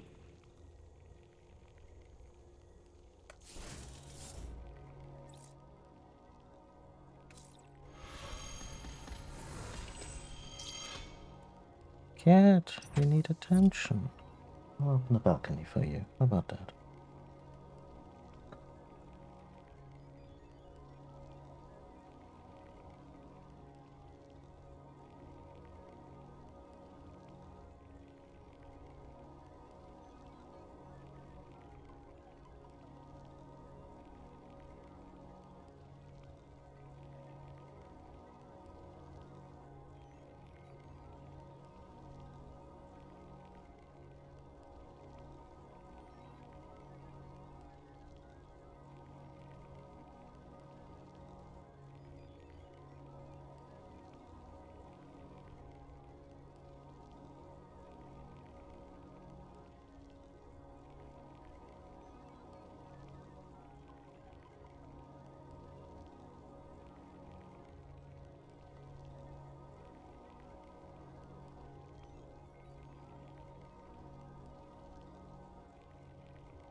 And that's absolutely fair.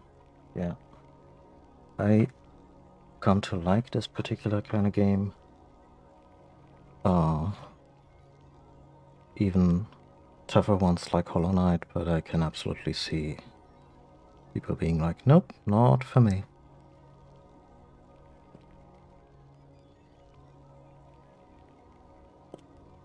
I still want them to do Metroid Prime Trilogy on Switch with some nice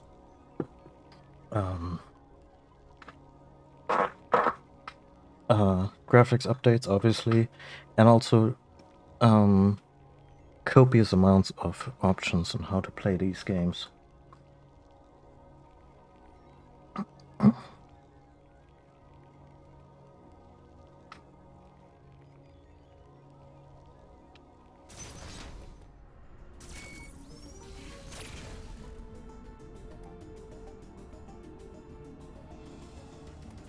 I'd say Zero Mission is a really good one to just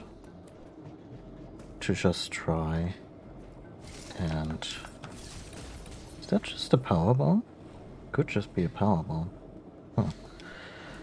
Zero Mission is a good one because of all the 2D ones. I think it's the easiest one.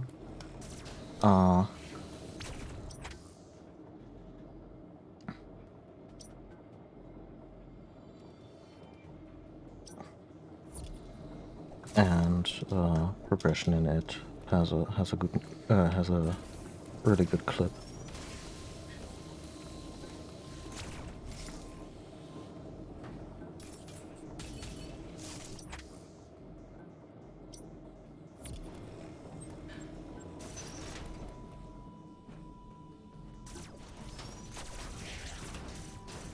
I mean, they did put a lot of stuff in that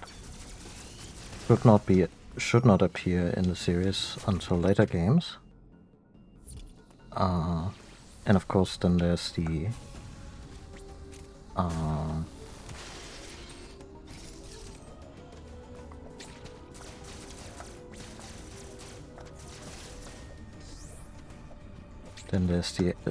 section near the end with the stealth and the running away from the space pirates.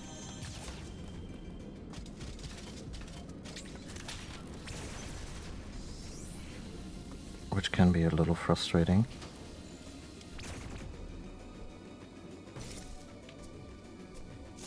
Huh.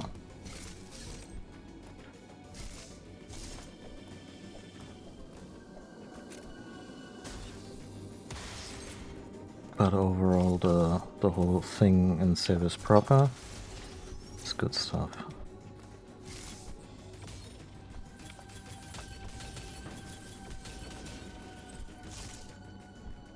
Huh.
What I like about this one is that it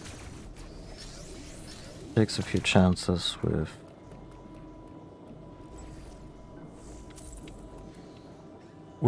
established conventions, as in, oh, and I should have just kept running. As in, yeah, let's make the player wait 2 or 3 hours to get them off ball and develop our level design around that conceit for the early stages of the game.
Not sure if the grapple beam can even get upgrades, but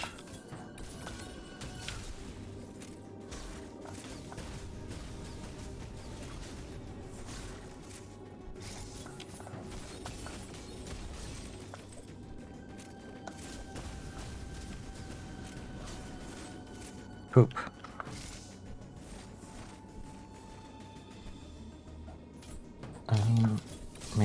Maybe the spider ball is still in the game for very specific situations.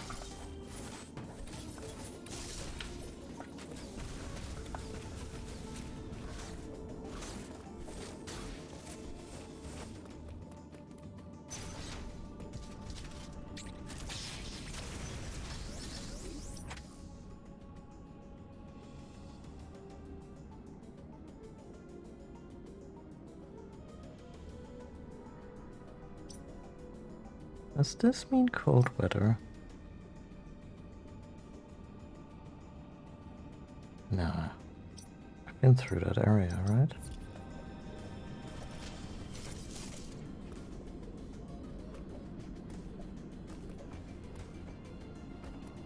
Yeah, no, I did feel more fresh. And they found an ingenious way to compensate for that. Yeah, this is way too cold.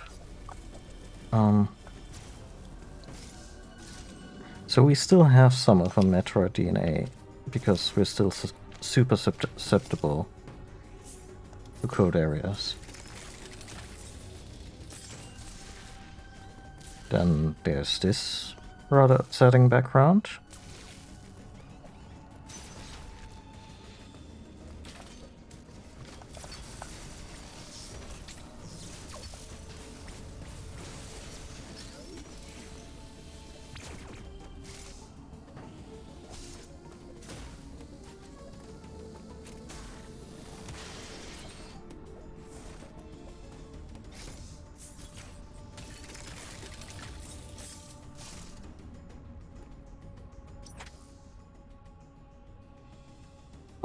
What they did, there are cancerous growths in the walls that you can shoot at, and then they explode.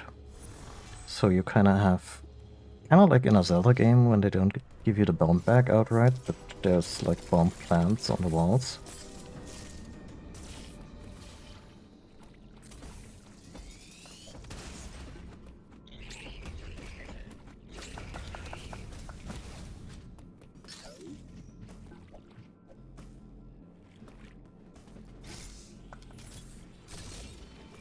And wasn't it the messenger that didn't have a double jump period? And as such felt really cool and refreshing, but also sometimes confusing.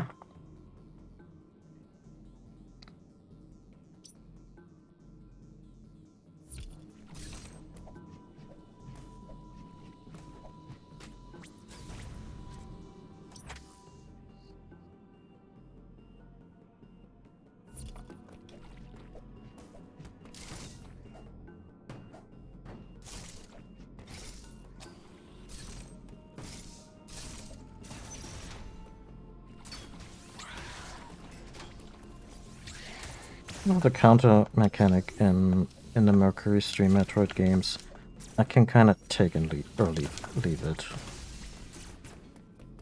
Like, it's not terrible, but also not something where I'm like, the series desperately needed a counter mechanic.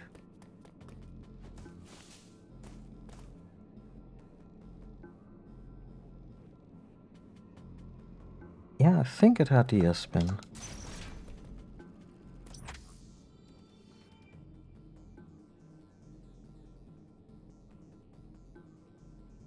I love how boss Metroid still is on the matter of the double jump.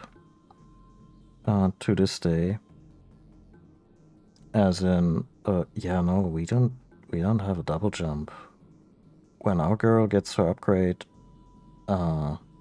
it's the space jump, and it goes and goes and goes.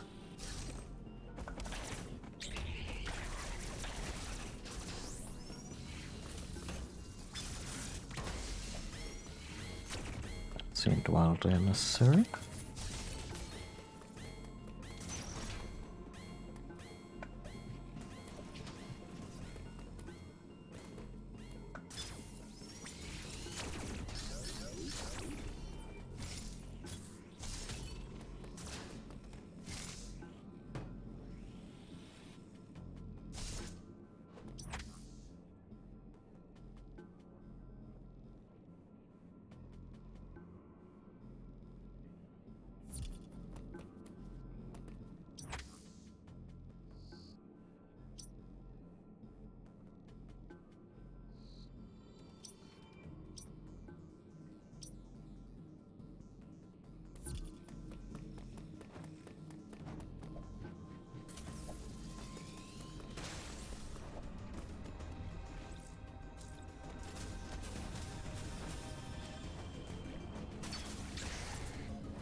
Okay, so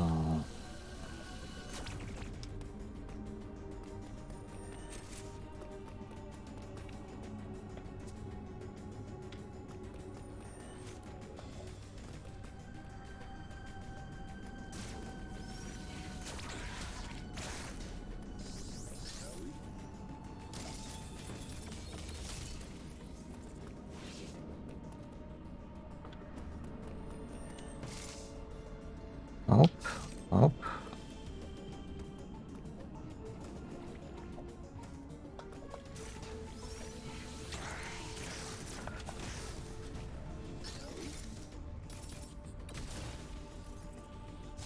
This one.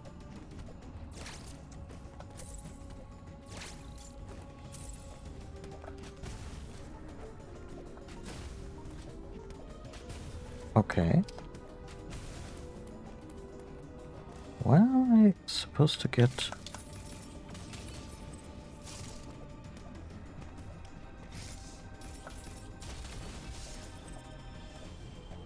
That kind of hang time.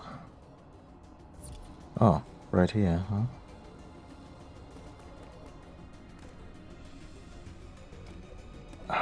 Is this one of those who can bank?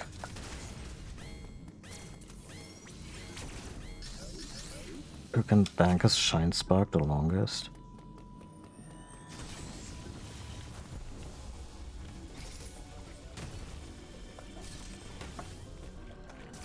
And I almost made it too.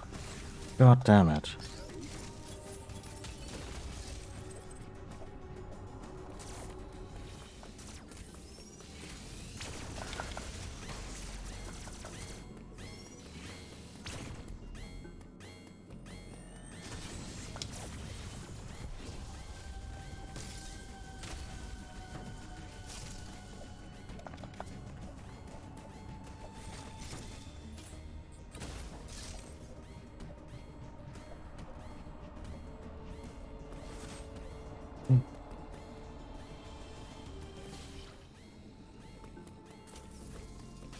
I mean, they're supposed to be extinct since the third one. Shit. I hope this doesn't put us back too far.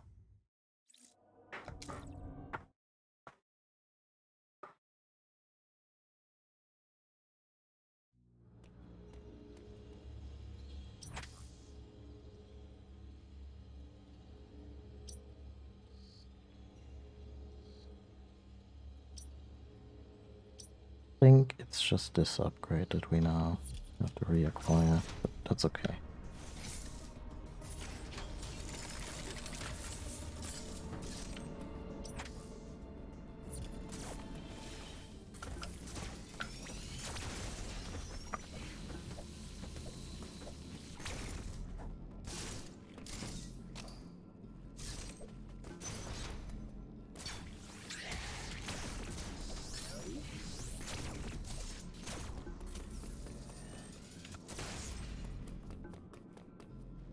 Can't. Is it time? Are you unruly?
Oh, yeah, yeah. That's the thing too. I'm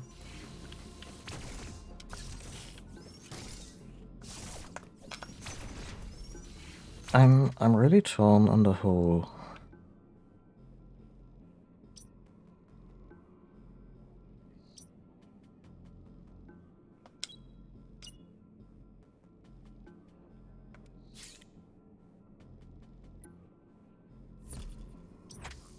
On the whole thing that the Metroids must be extinct, but must be made extinct because they're animals. It's kind of a... They kind of got a raw deal.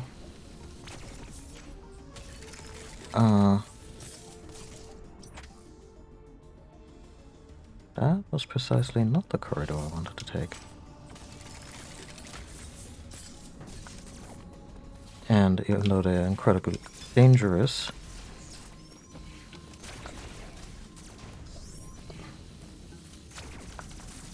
you'd kinda hope that they would come up with a solution where they could just exist without being messed with. You know, because that's... Although that would really require people, humans and Shozo,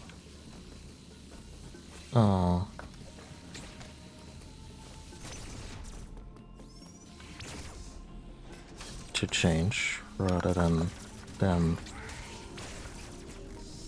having the environment change with them. And I think that's not something the series was super conscious of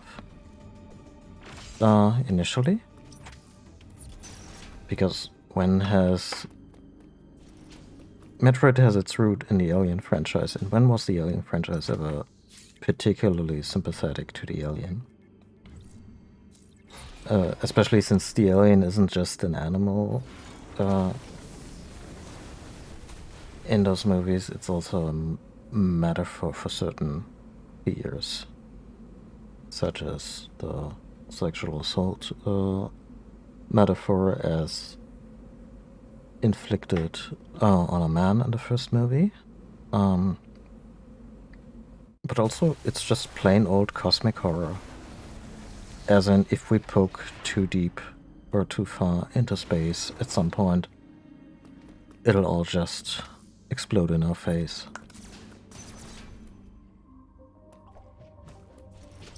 But with the way the path Metroid has taken,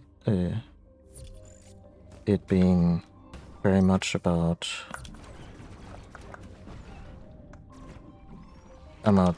that one Metroid, little Metroid that could, the baby. I think they've really shown that, oh yeah, no, they're not inherently evil.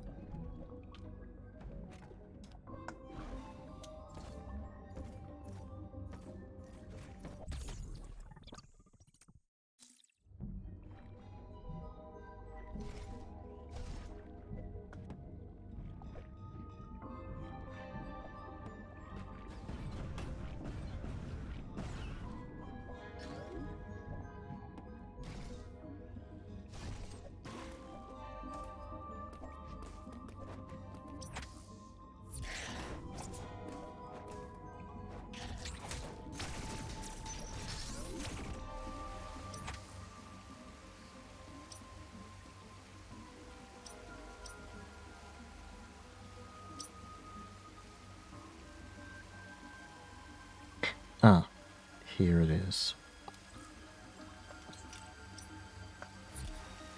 The place we're supposed to go.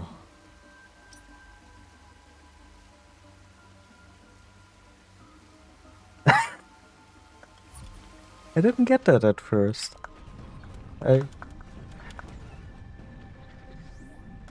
That's very good.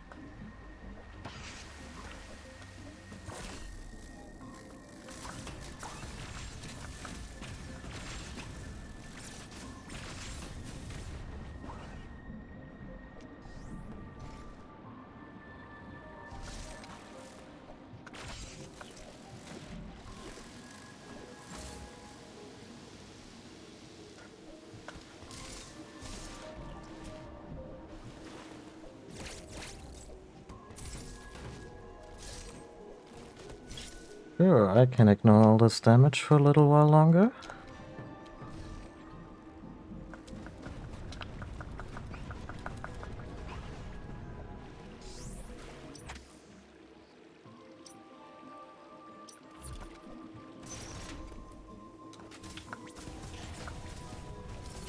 At first I found this map a little overly dense, but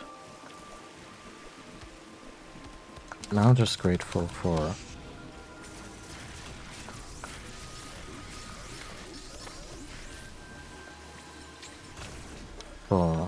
it being so verbose on everything. Like, yeah, this is a grapple beam block.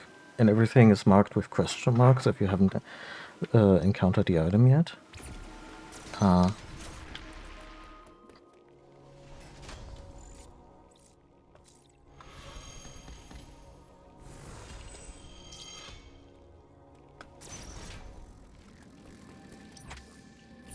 Oh! If it isn't the room where I was like, oh, this looks interesting, and indeed, it was made interesting by our chosen friend. This was a pressure door. Wow, good grief. Right, because we're basically in a giant biolab complex. And we've just opened that. Never mind, let's not think about the troubling implications of that. Also, I'm gonna explore the other side first.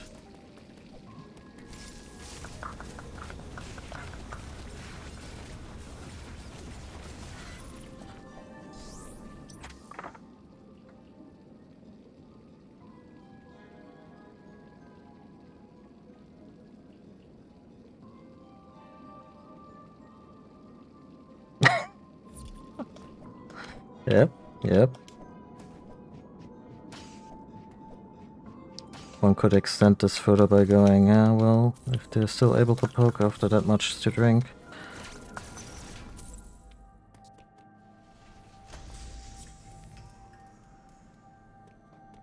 I suppose that's something.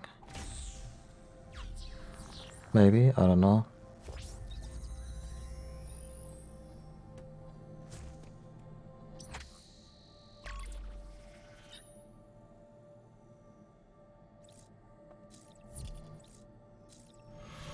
I imagine we're not supposed to think too hard about the fact that a lot of the devices we found over the decades were activated by Samus just jamming her arm into it, and you know that the arm cannon stuff is probably more of a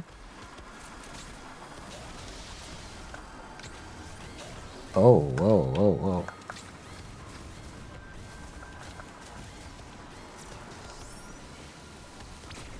More of a warrior tribe thingy.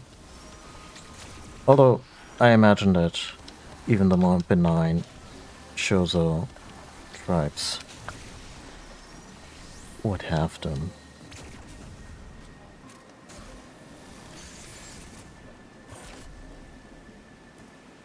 Huh.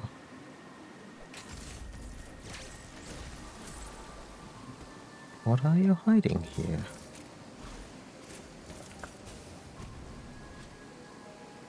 I'll take that.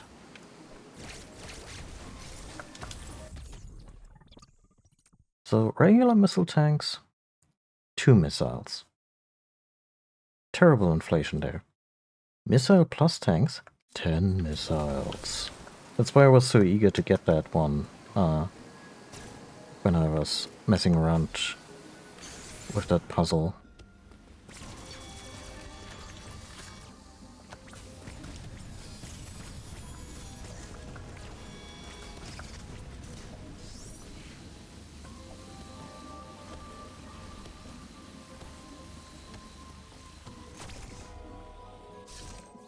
Yeah, it probably is.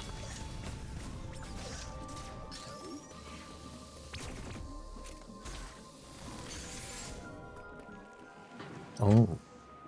Does that mean a Shozu who always has their multi-tool ready are the equivalent of people who buy holsters for their Leatherman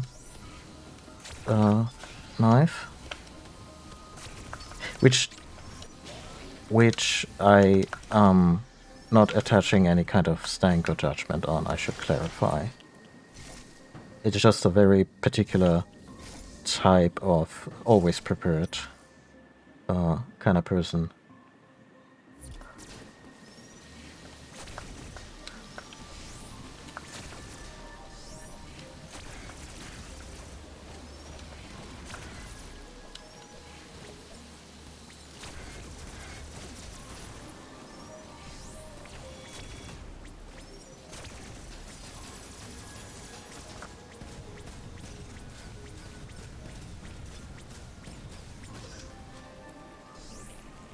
Oh. First I was like, okay, what the hell happened here? But then, like, is this creature okay? Is it half dead? Is it just chillin'? Oh yeah, yeah. If anything, they're industrious.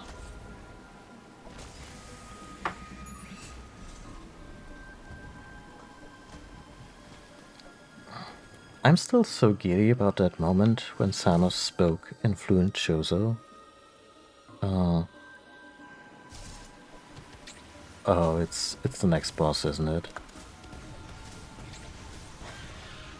Like, it's such a fanservice-y cool moment, but I'm here for it. And it also has just kind of clarified to me that, yeah, maybe Metroid is also a little bit of a white savior storyline. But hey, in 2021, it's not gonna be the biggest one. With the new Dune adaptation coming out. And I'm looking forward to that. Not even a Dune super fan, I've never read the books. I just love the messy David Lynch adaptation. Love is strong. I have a lot of fondness for it. And I like reading the key entries on that batshit bonkers lore. Especially the whole God Emperor stuff. And yeah, I like that Dune is... Like, Dune has problematic elements. Very much so, like the way the Fremen are coded to be, I guess, quasi-Arab. And then proceed to wage a violent jihad, and they call it that jihad, on the entire galaxy, after Paul ascends to the throne as Emperor. And also the fact that the protagonist in this wildly fantastical story is called Paul. Just Paul. It's not a bad name by any stretch. But it feels maybe a little mundane. Even though there was never anything mundane about him. Like, at the very least, he was royalty from the beginning, and later you find out he's the result of a eugenics program that spanned millennia.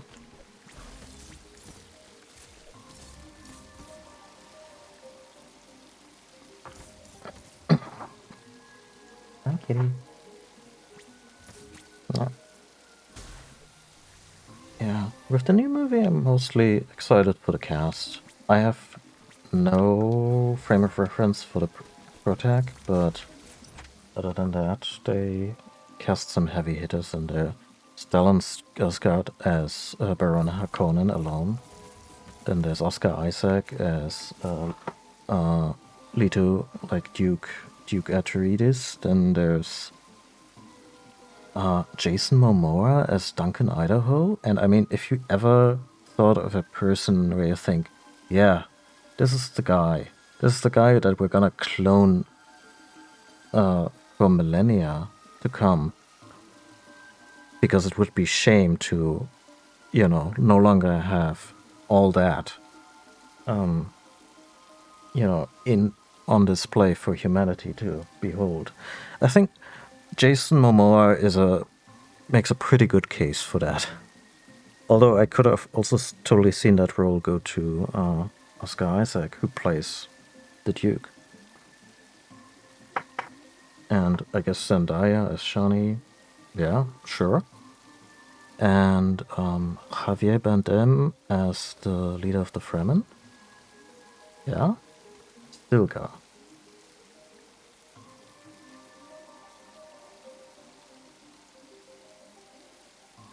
I could imagine that the books are just really boring. Maybe I'm wrong. Maybe at least the Frank Herbert ones are also engagingly written. But it seems very dense, and I like I said, I enjoy going on wiki deep dives on that universe, especially since it has informed so much. Okay, there's a fixed length. Cat, must you?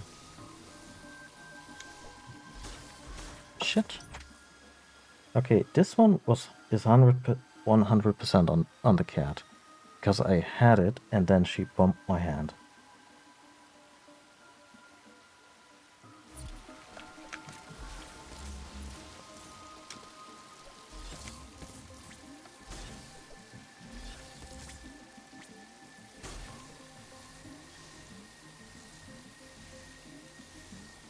No, don't stop.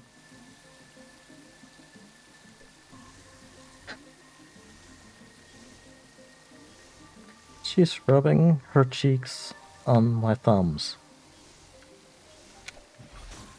Fuck. But I think if I aim straight up.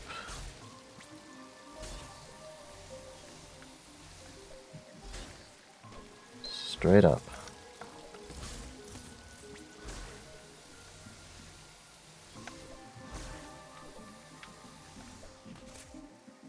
Oh, shit. Hello.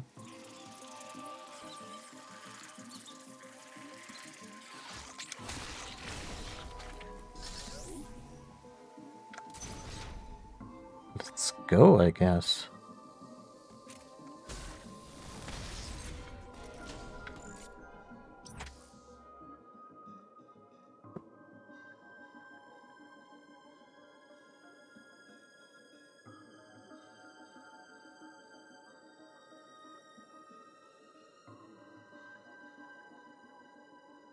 I mean, they're making 2 movies out of it, so I don't know how the narrative plays out in the book. I always get the impression that the David Lynch movie really rushed through a lot of stuff the moment Paul takes leadership of the Fremen. And I could totally see there being more to that.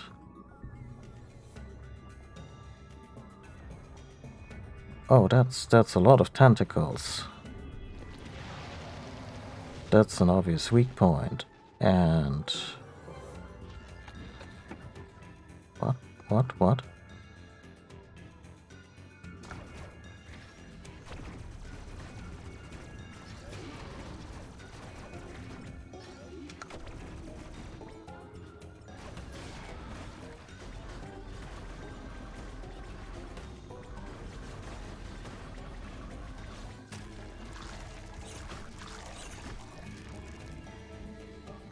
Oh, we're gonna be here a little while.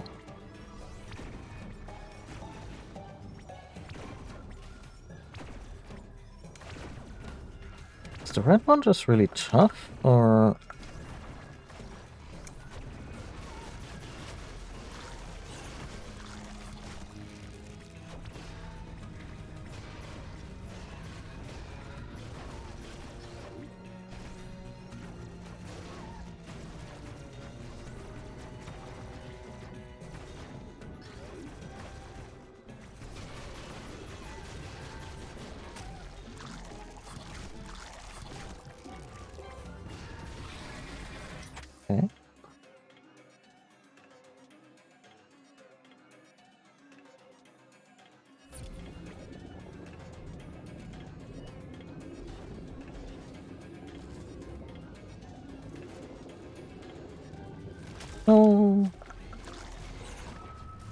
Oh, please put me back right at the beginning of the fight. The area before was a little tough to navigate. Yeah.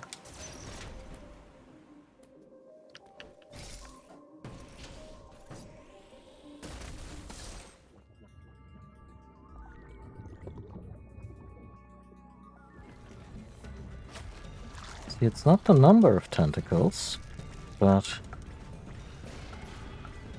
how much activity you can get out of them.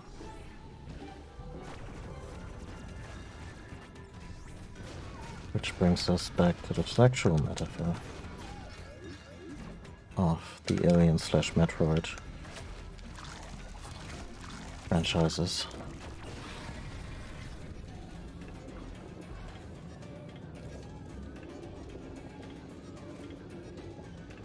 Oh, why would I even... Never mind.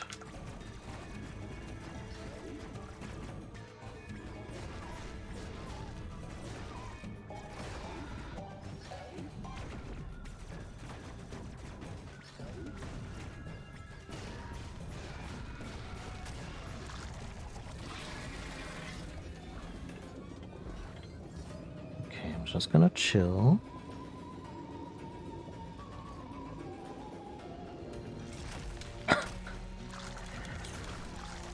Can I accelerate this by shooting into the other direction, maybe? Because it goes very slow.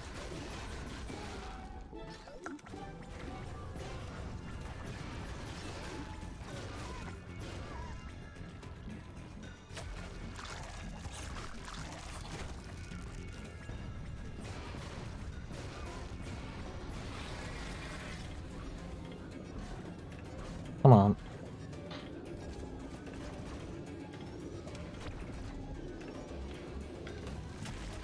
Ah, maybe I can use... No, wait, no, I cannot do the side... the air dash underwater.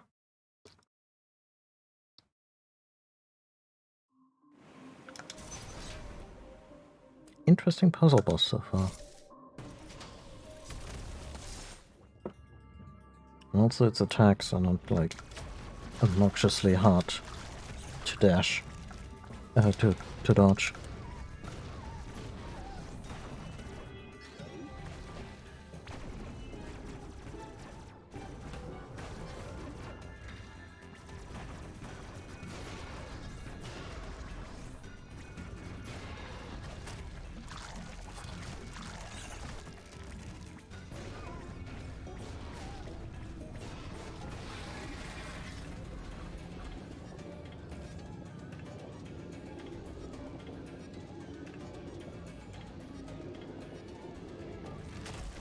Just under the wire, huh?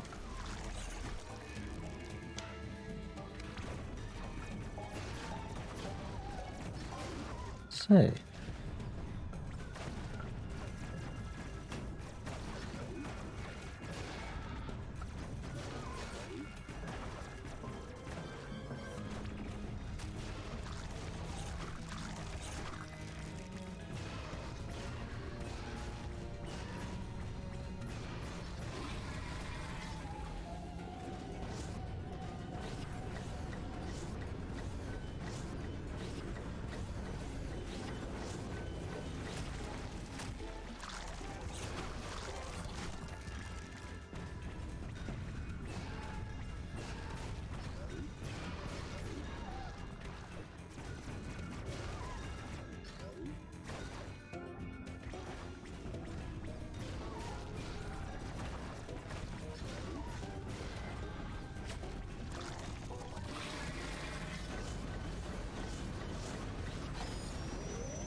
Hey yo.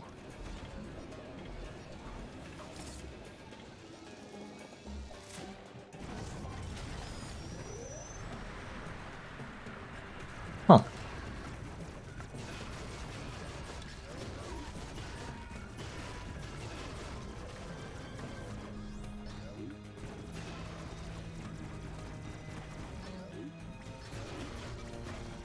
Shit.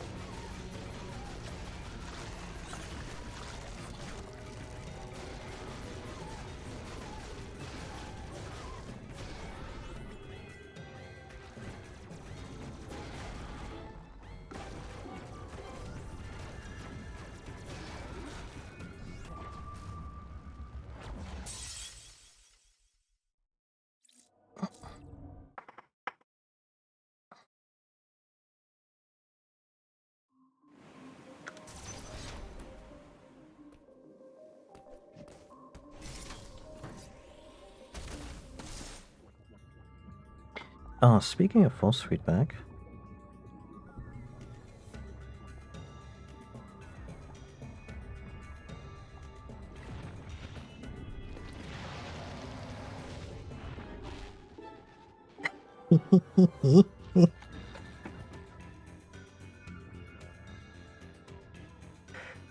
Yep.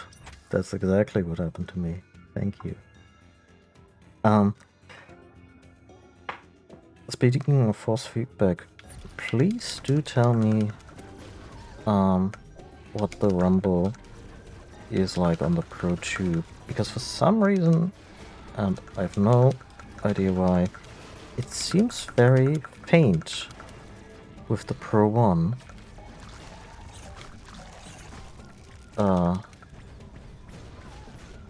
When connected to the Switch.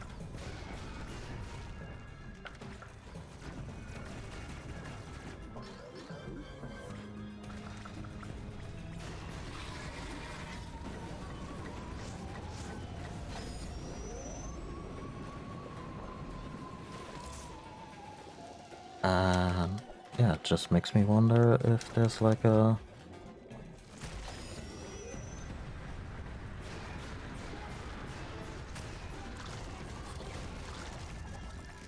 if that's like a driver issue.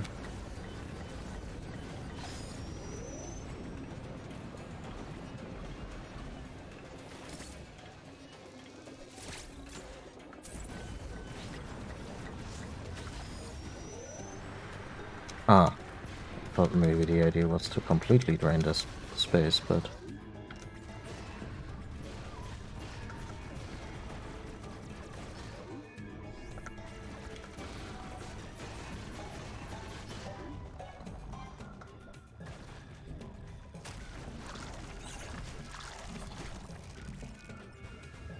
maybe I've also set it too far down in the Ultimate software?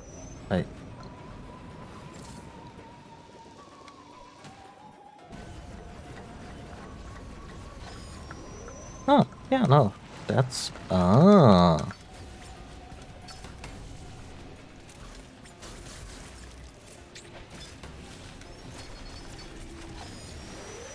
we have to do the whole thing again? Okay.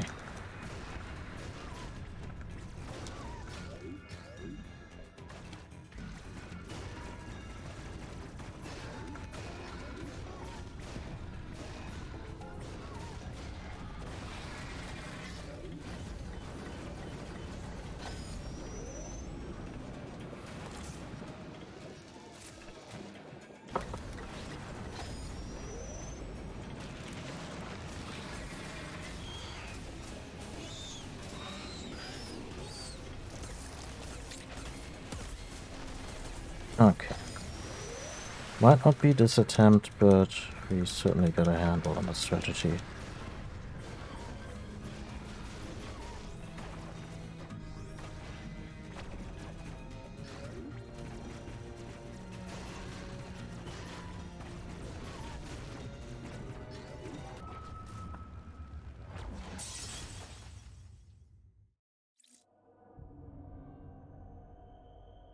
Oh.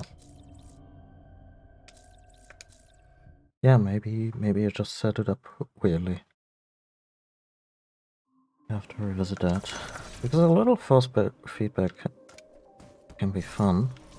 The way it is set up now, I usually disable it because I'm like, well, it doesn't do anything much other than be mildly distracting at times.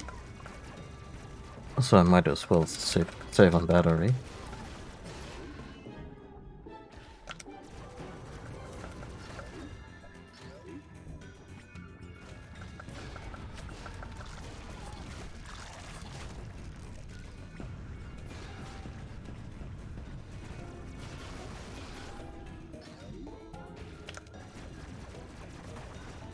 I wonder if we're already in for the gravity suit after this.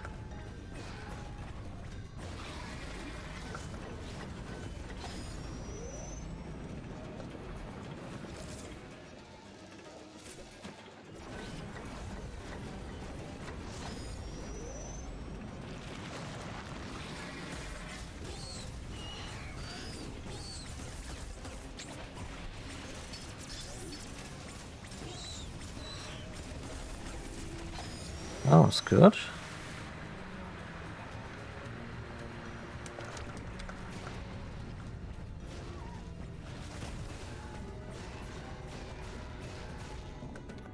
Now we're getting extra cranky, huh?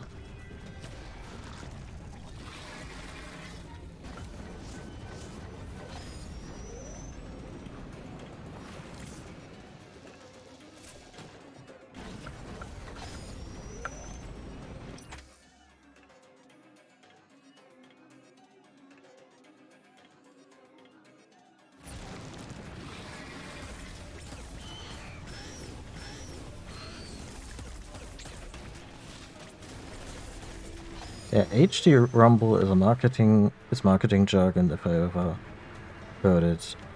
Like it's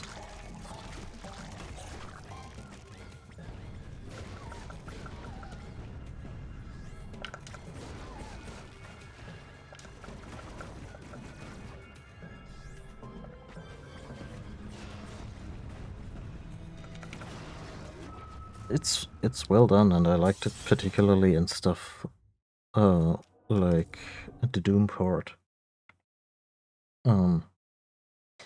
Because it gave the shotgun that extra little special something.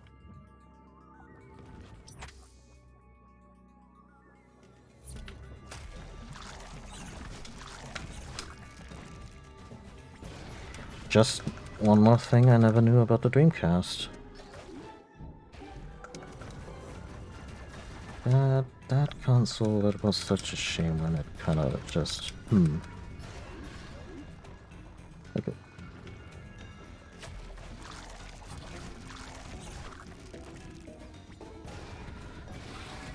Like when the Wii U floundered,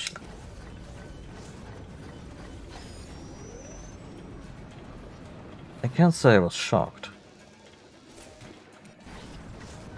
Especially since I really dislike the gamepad.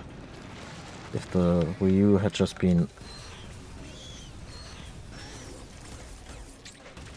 a very straight up quote-unquote traditional console, I would have liked it better. Like, I get it was the maybe the necessary evolutionary step of the Switch towards the Switch, but ultimately it really didn't pan out for me.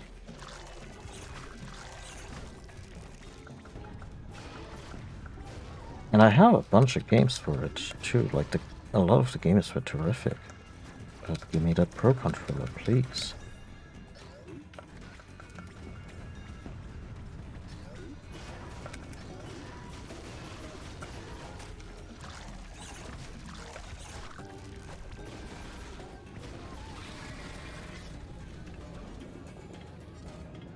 Shit. It's probably already too late too. Maybe not.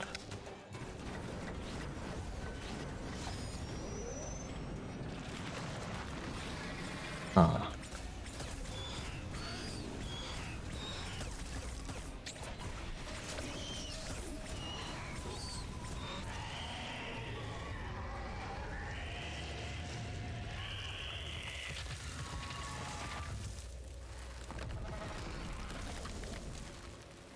Oh, Resident Evil now.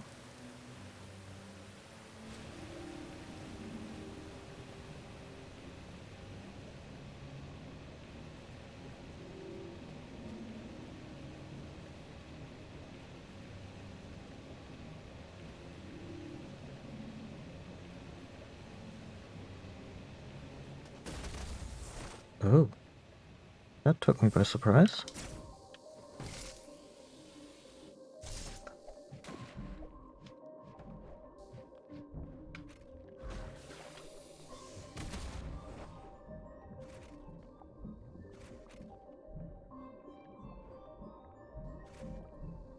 Anna?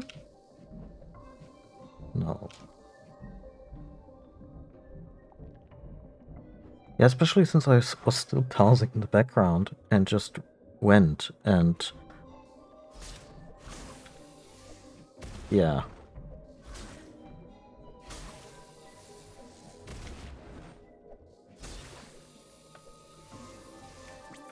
Oh, too many buttons.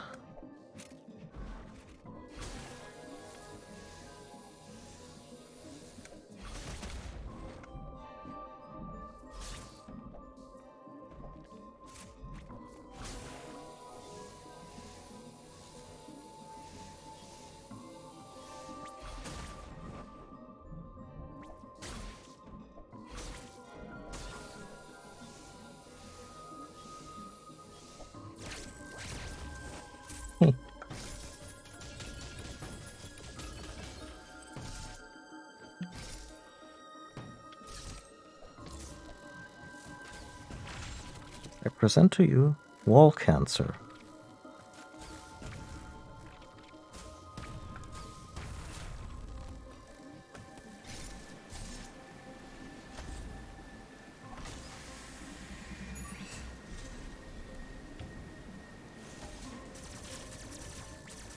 And while I've made that joke in another session, I'm still convinced Simon Belmont would eat that would eat that shit. Heck, that's probably what it looks like in reality, and the pristine turkey legs are just his wishful thinking.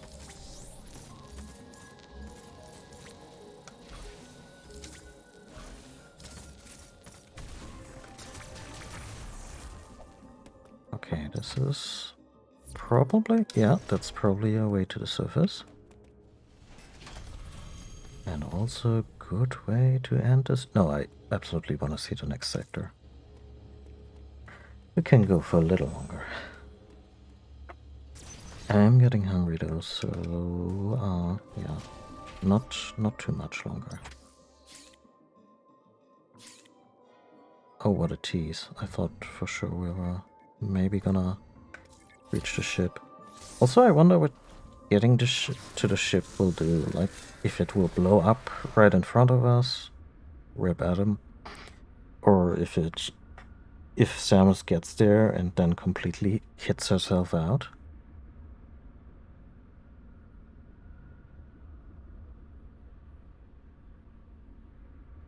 No, this is totally Stargate, especially since the Chozo aesthetic is also like vaguely Egyptian. Okay, I'm sorry, but these skinny things that just, you know, that kind of looked like deer, but without horns or fur, I've decided to name them Dictos. You're welcome.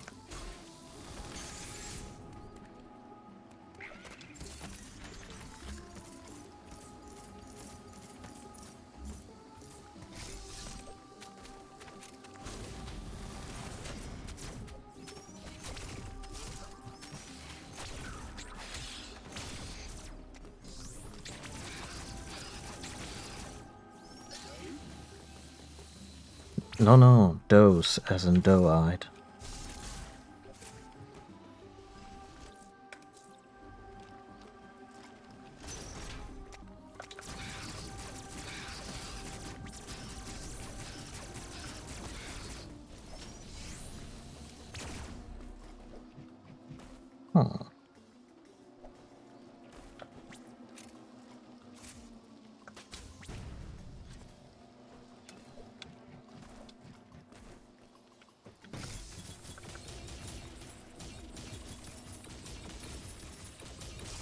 What a tease.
A dictator does what a dictator does.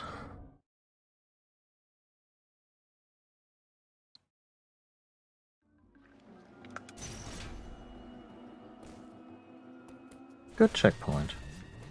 No notes.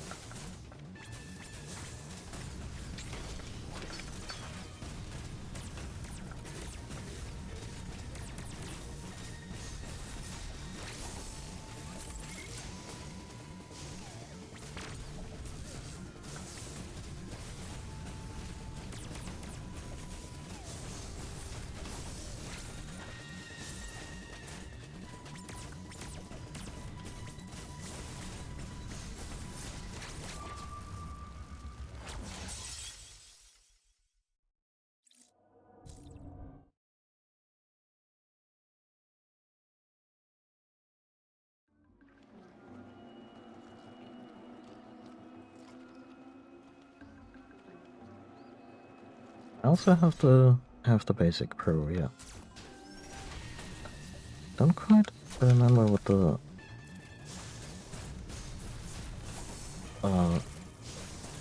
the rumble there was on PC or otherwise, or on the Switch specifically.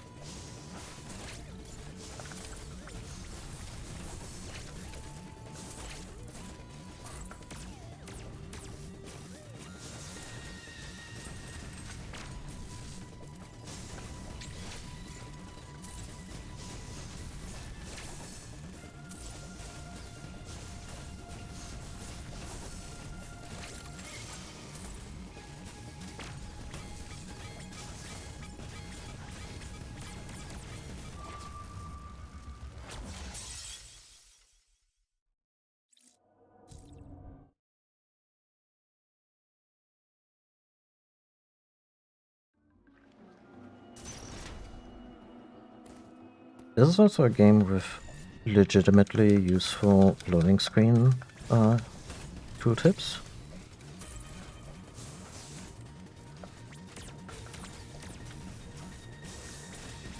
Like just little intricacies of how your shit works that you might have missed or forgotten about.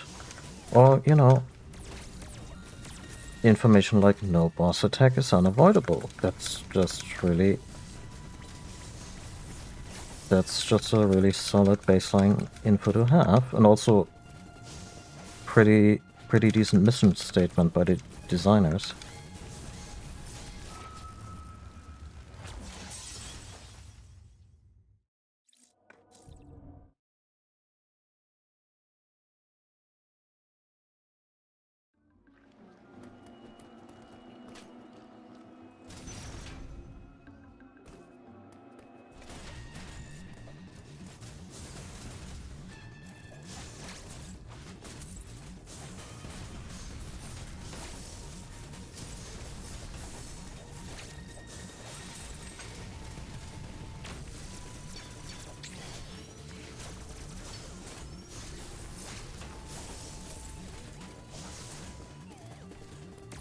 I mean, if there's gonna be a Metroid game where Samus is as cool as MC Hammer, it's gotta be this one, right? There's also cutscenes, especially early on, where you feel that, yeah, they really want to hammer home that this isn't other where she does just straight up action hero bullshit, like not looking at a source of danger, but kind of shooting it blind in a cutscene.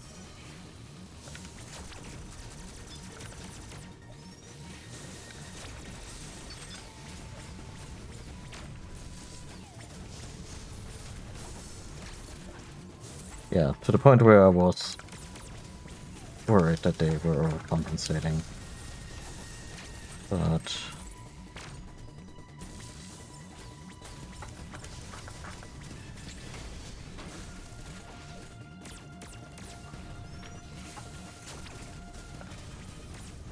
yeah.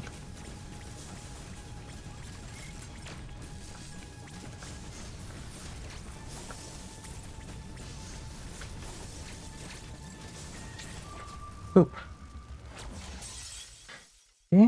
I should focus on countering.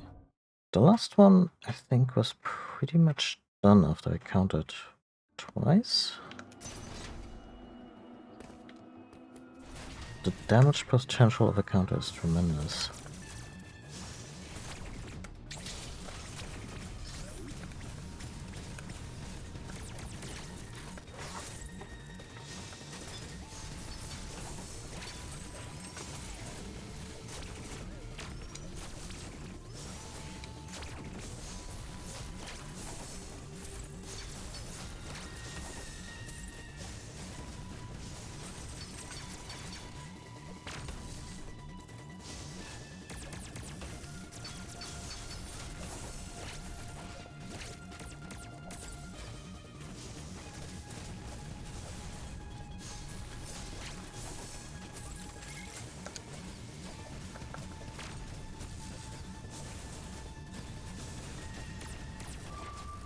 Oop.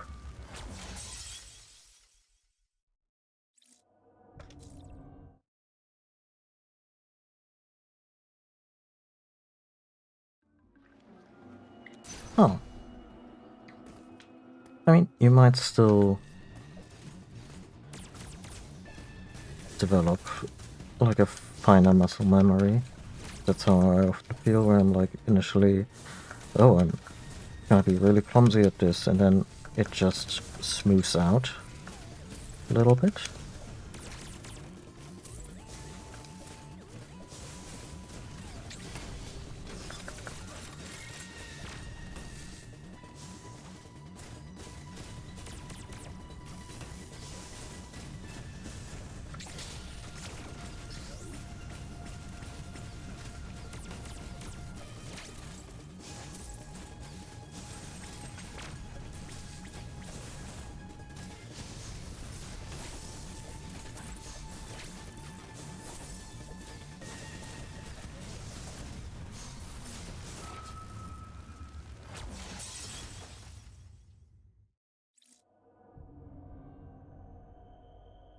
Ah.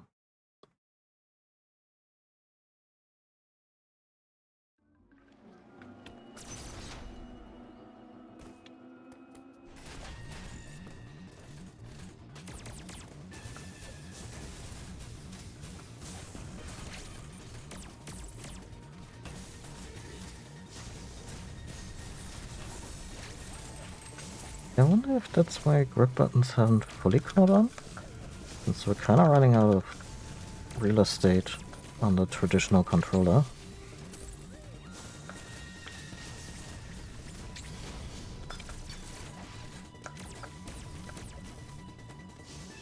But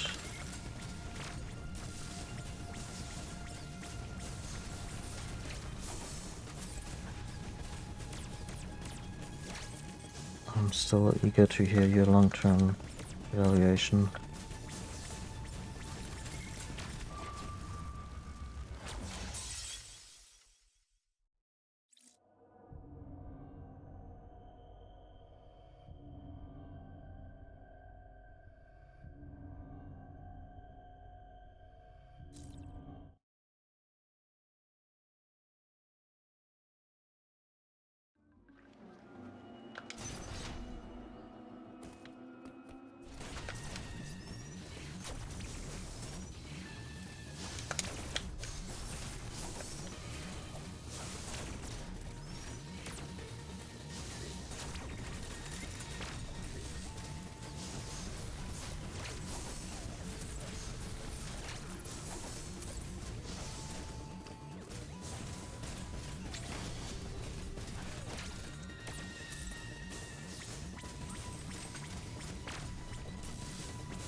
Come on, drop, drop, drop.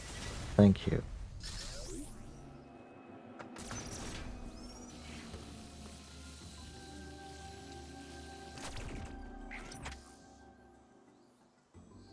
there anything else? Apparently not.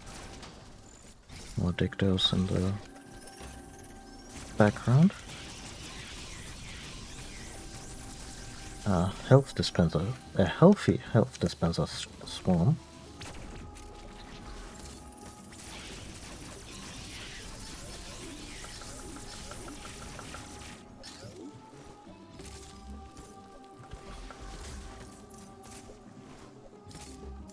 Game, please. I just want my safe room. Wanna wrap this up. Oh.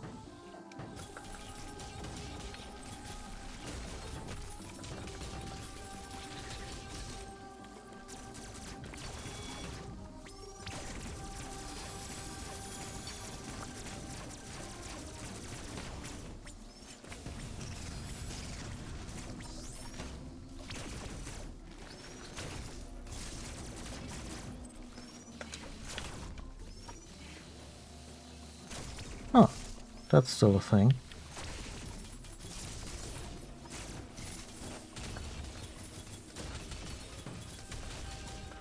Oh no.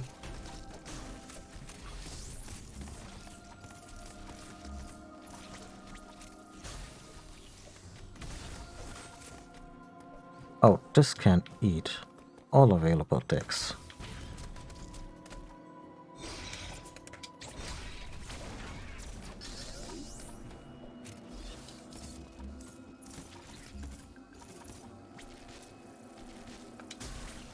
What?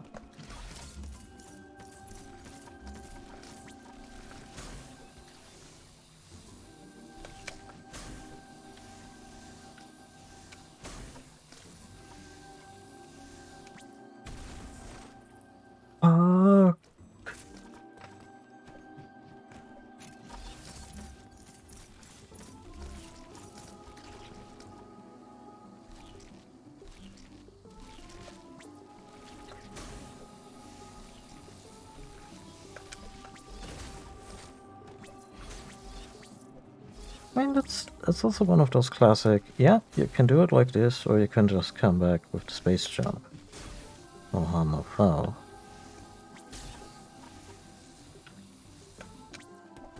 Shit.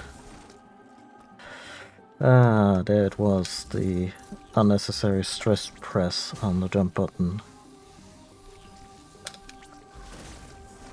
Boop.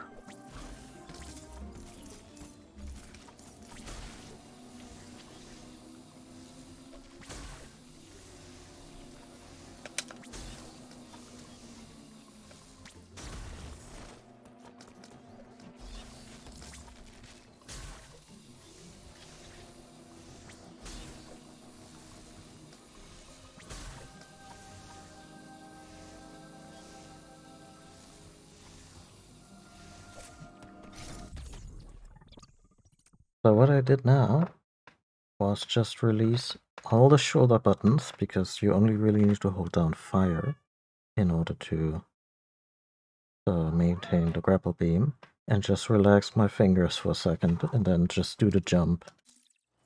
All normal-like and chill. And cat, are you maybe in need of attention? Yeah. I will give you attention in a moment. Let me just find a safe room.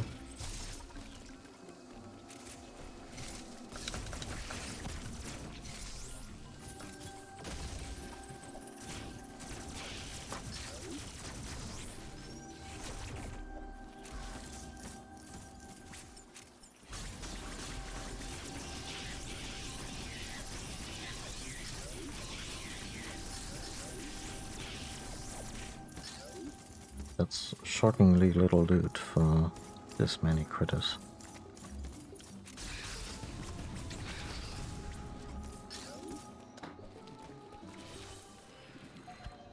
Wait.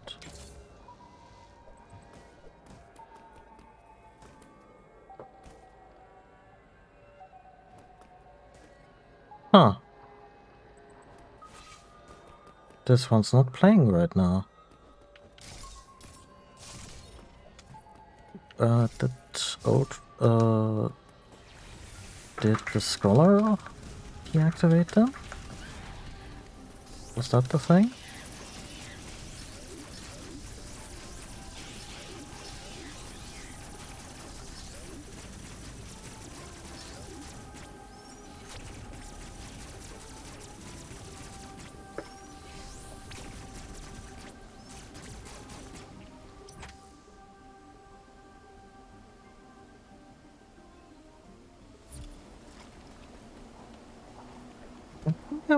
I wanna look into one of those horror GameCube style pets.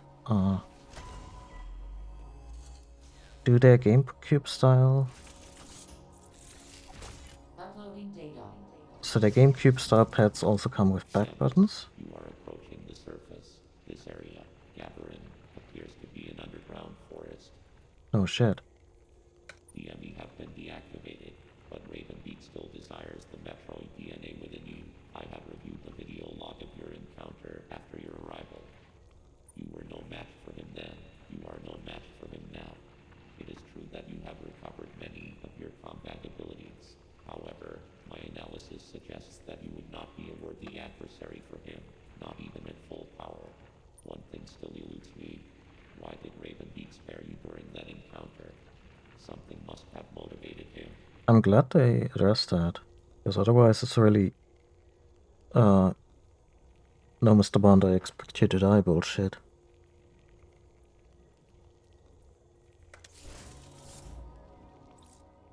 I mean, I mostly play wireless these days, so...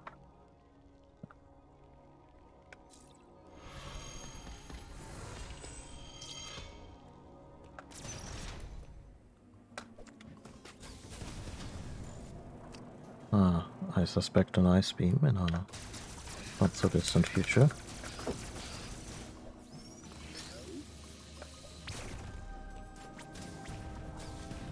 Oh wait, no, that's an exit point. Oh, okay.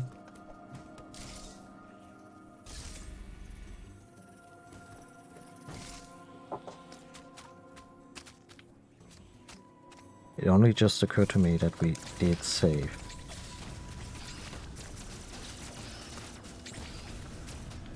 After being briefed by Adam. Of course, that would be too easy for 10 missiles.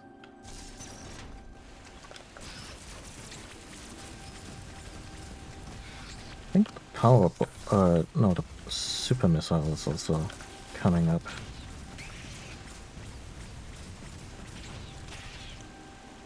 Come on.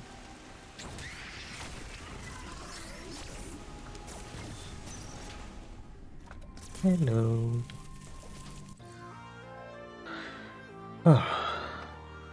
Standard issue. How do I use it?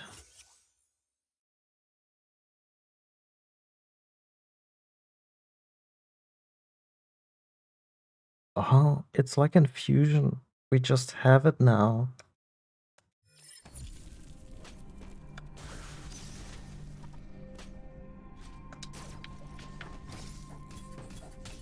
Hashtag blessed.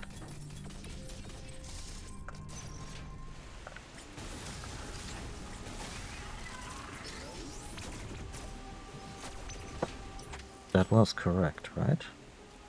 Didn't plus something over. Yeah.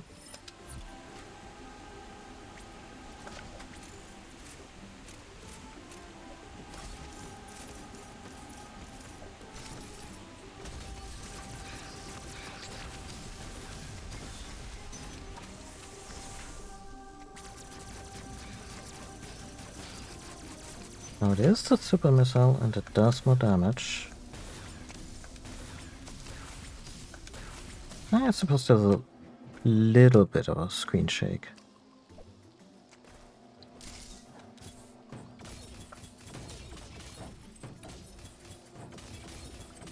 Leave.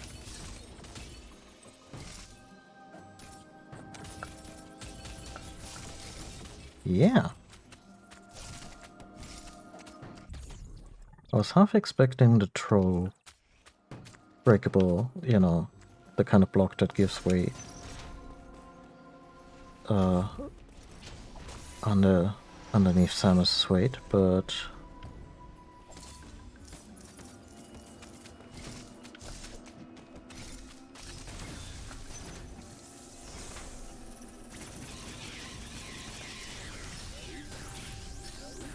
oh, the shockwave of the missile. It scares a lot of them.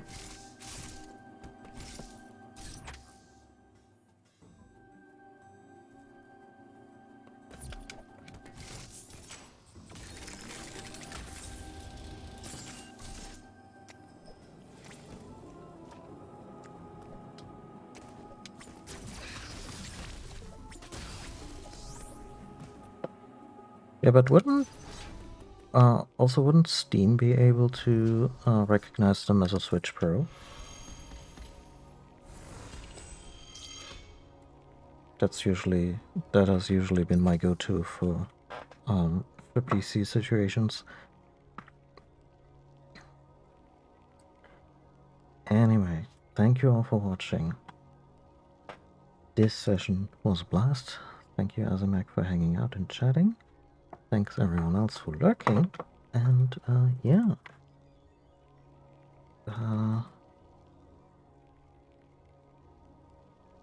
Really, really enjoying this game. But I'm also gonna pace myself. Like, maybe I'll do a shorter session later tonight, but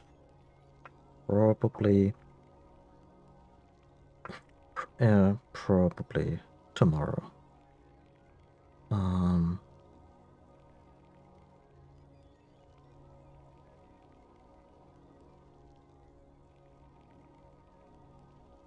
Huh. Okay. Well, I'll keep an eye on that one. Yeah, so everyone, if you want to see more of my stuff,